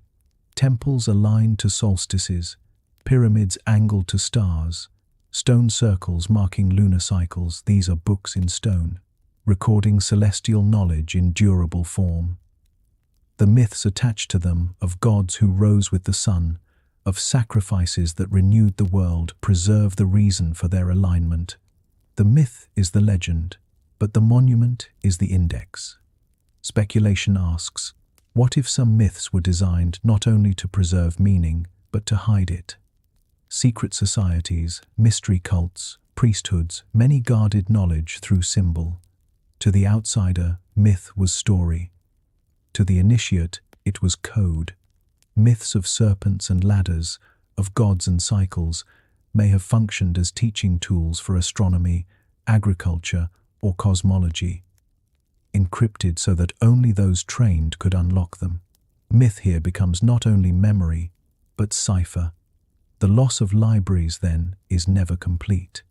Alexandria burned, codices were destroyed, cities fell, but myths endured. They traveled in voice, in ritual, in stone, in symbol. The form shifted, but the knowledge survived, waiting to be recognized. Perhaps this is the most haunting idea of all, that myth is itself the greatest library humanity has ever built. Larger than Alexandria, older than the Vedas, broader than any empire. It is the archive of the species, holding fossils of knowledge from worlds forgotten, preserved in images too powerful to fade. So when we listen to myths of fire, of maize, of writing, of stars, we are not just hearing story. We are standing in a library without walls, surrounded by shelves of memory. Each tale is a vault, each symbol a code, each ritual a key. Myths are humanity's hidden libraries, the secret archives of forgotten worlds. If myths once lived in temples and caves, they now live in cinema screens and satellite beams. The human impulse to tell stories of gods, heroes, and other worlds did not vanish with science. It evolved, adapting to new languages, new media, new horizons. Today, we call them science fiction, fantasy, comic books, or films. But at their core, they are still myths, modern pantheons of imagined worlds, shaped by the same fears, longings, and questions that once gave birth to Zeus, Quetzalcoatl, or Gilgamesh. Consider UFOs. In the mid-20th century, stories began to circulate of flying saucers, of beings descending from the sky, of abductions and messages. To skeptics, they are illusions, hoaxes, or misinterpretations. To believers, they are encounters with advanced life. Yet, beyond belief or doubt lies something deeper. These are modern sky myths. They echo the ancient stories of gods arriving in fiery chariots, beings clad in light descending from the heavens. The shapes have changed: wheels of fire replaced by discs of steel, but the archetype is the same. Humanity still looks upward and imagines visitors. Artificial intelligence, too, has become myth. In Greek story, Hephaestus forged mechanical servants. Jewish lore speaks of the golem, a being shaped from clay and animated with secret words. Today, we tell stories of AI, from benevolent companions to apocalyptic overlords. These are not only technological forecasts but mythic archetypes, the human impulse to create life, and the fear that what we create may turn against us. Like Prometheus, who gave fire, or Pandora, who opened the jar, our myths of AI preserve questions of gift and danger, of hubris and consequence. Even the simulation hypothesis, the idea that our universe may be a coded construct, echoes ancient myths of illusion. Hindu philosophy spoke of Maya, the veil of illusion. Plato described the cave, where shadows deceive prisoners into mistaking illusion for reality. Today, films like The Matrix reframe these archetypes in digital form. Yet the question is the same: is the world we see the true world, or only a shadow of something greater? The myth has survived, only its symbols have changed. Superheroes, too, are our modern pantheon. Superman, Batman, Wonder Woman, Spider-Man, each with origin stories, powers, weaknesses, archetypal battles. They are the Heracles, the Odysseus, the Gilgamesh of our age. Their stories are told in comic scrolls, on glowing screens, in collective rituals of fandom. They embody virtues, fears, and hopes, just as ancient heroes once did. To a child growing up today, Superman may hold the same symbolic weight as Apollo did to a Greek youth. Myth has not died, it has put on a cape. Science fiction functions as modern cosmology. Where once myths explained stars through gods, now we tell stories of galaxies through spaceships. Where once we spoke of floods as punishment of gods, now we speak of climate collapse as consequence of human hubris. Where once Ragnarok destroyed the world, now nuclear apocalypse looms. The stories evolve, but the questions endure. Where did we come from? Who watches us? What awaits us? How will it all end? Anthropologists remind us that myth always adapts to its environment. In agricultural societies, myths revolved around fertility, seasons, and harvest. In seafaring cultures, they revolved around navigation, storms, and islands. In our technological age, myths revolve around machines, stars, networks. They reflect what matters most and what we fear most. Speculation deepens this view. Perhaps our modern myths are not only entertainment, but future fossils of memory. Just as Gilgamesh preserves echoes of a real king, just as flood myths preserve echoes of rising seas, perhaps our science fiction will preserve echoes of our age. 1,000 years from now, when archives are lost and screens are gone, fragments of Superman or the Matrix may survive as myth. Future generations may remember our anxieties of technology, of alien contact, of ecological collapse not through records, but through stories we tell as myth. Already, we see how science transforms into mythology. Apollo, the space program that carried humans to the moon, bears the name of a god. Its images, the first footprint, the rising Earth, have become mythic symbols, retold as origin stories of the space age. Mars is not only a planet but a mythic frontier, imagined in countless stories of exploration, invasion, and colonization. Elon Musk speaks of making life multiplanetary, a phrase as mythic as any promise of new world. Science and story blur until they are indistinguishable. Our modern pantheon is vast. Aliens, AI, superheroes, simulations, cosmic frontiers. But beneath the new costumes, the old bones remain. They are myths of sky gods, tricksters, culture bringers, destroyers, and saviors. They are humanity remembering itself, even in the digital age. So when we watch films, read novels, or scroll through endless tales of imagined worlds, we are not abandoning myth, we are participating in it. We are building the libraries of memory for ages to come, crafting the fossils that future generations will find and wonder. What did these stories mean? And what did they remember? If our modern stories are myths in disguise, then science itself may be the next great mythology. For even as it strives for precision, for evidence, for clarity, science too generates symbols, heroes, and narratives that will outlast the data. Just as the ancients remembered fire as Prometheus's gift rather than a geological phenomenon, so too may the future remember rockets and equations not as numbers, but as myths of a golden age when humanity reached upward. Take Apollo. Officially, it was a NASA program of the 1960s and 70s, a sequence of missions culminating in the moon landings. But to the collective imagination, Apollo became something else entirely. It was a modern epic with heroes in white suits, a journey across the void, a descent onto an alien shore. The name itself invoked myth. Apollo, the radiant god of the sun, music, and prophecy, reborn as the symbol of human ascent into the heavens. The images endure as archetypes, the rocket fire echoing the thunderbolts of Zeus, the astronaut's footprint as sacred as the first step of a hero onto foreign land, the Earth rising over the lunar horizon like a cosmic revelation. To scientists, it was data. To humanity, it was myth. Even now, the phrase "one small step for man, one giant leap for mankind" is recited as scripture of the space age. Mars, too, has become mythic. For centuries, it has been imagined as home of gods, then canals, then alien civilizations. Today, it is the symbol of the next frontier, the red planet where humanity dreams of building new life. Elon Musk and others speak of colonizing Mars with the same language ancient prophets used of promised lands.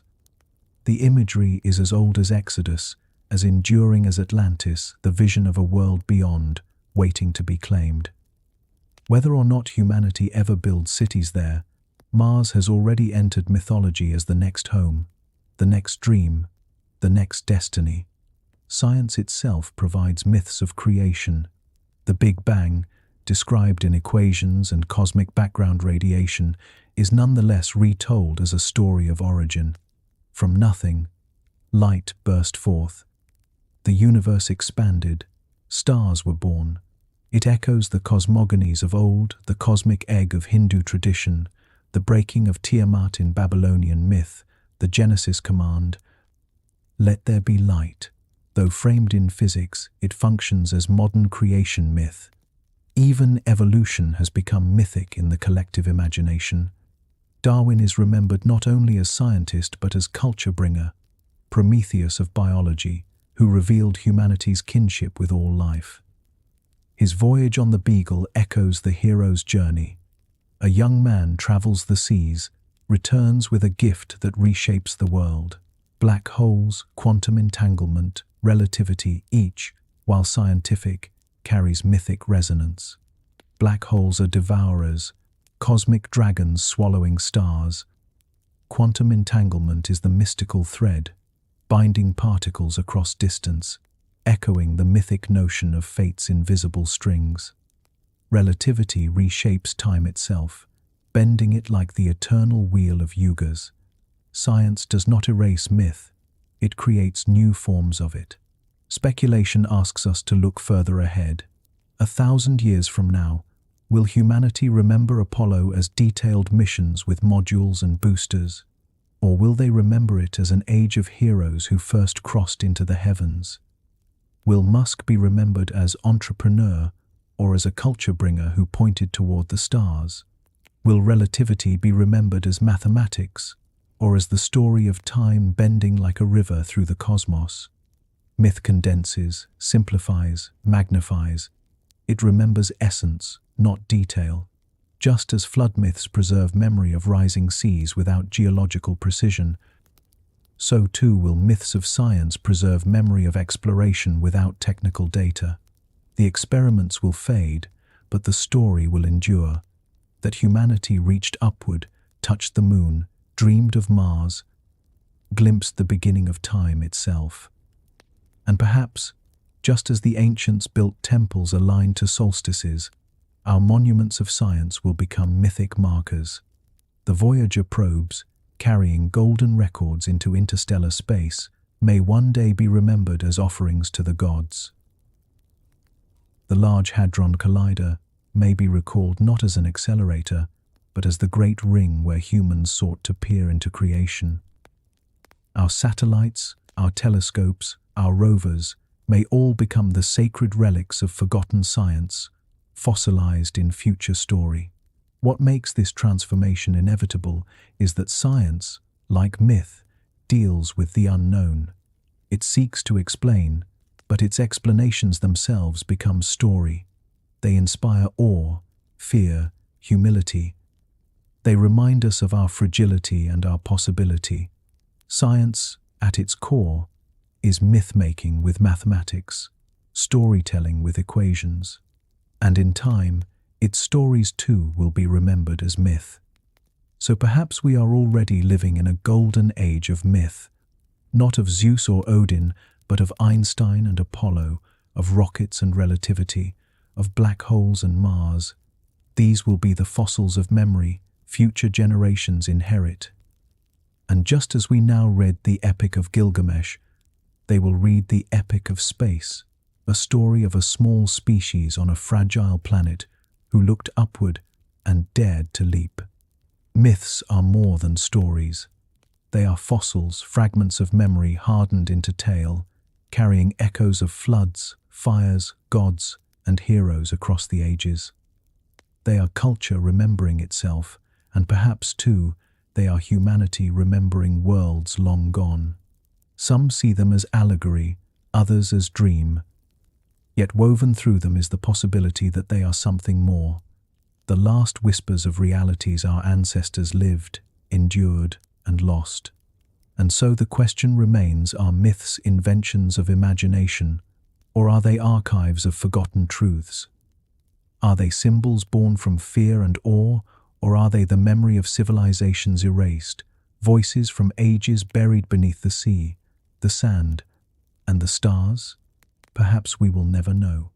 Perhaps that is their purpose, not to be solved, but to be carried forward, so that each generation may ask again what worlds they recall. Picture it now, a firelit cave, shadows dancing against stone, a circle of figures, voices rising in chant. They do not know that their words are fossils. They do not know that they are remembering. And yet, as sparks drift upward into the dark, their myths become our inheritance, the fragile, eternal memory of another world.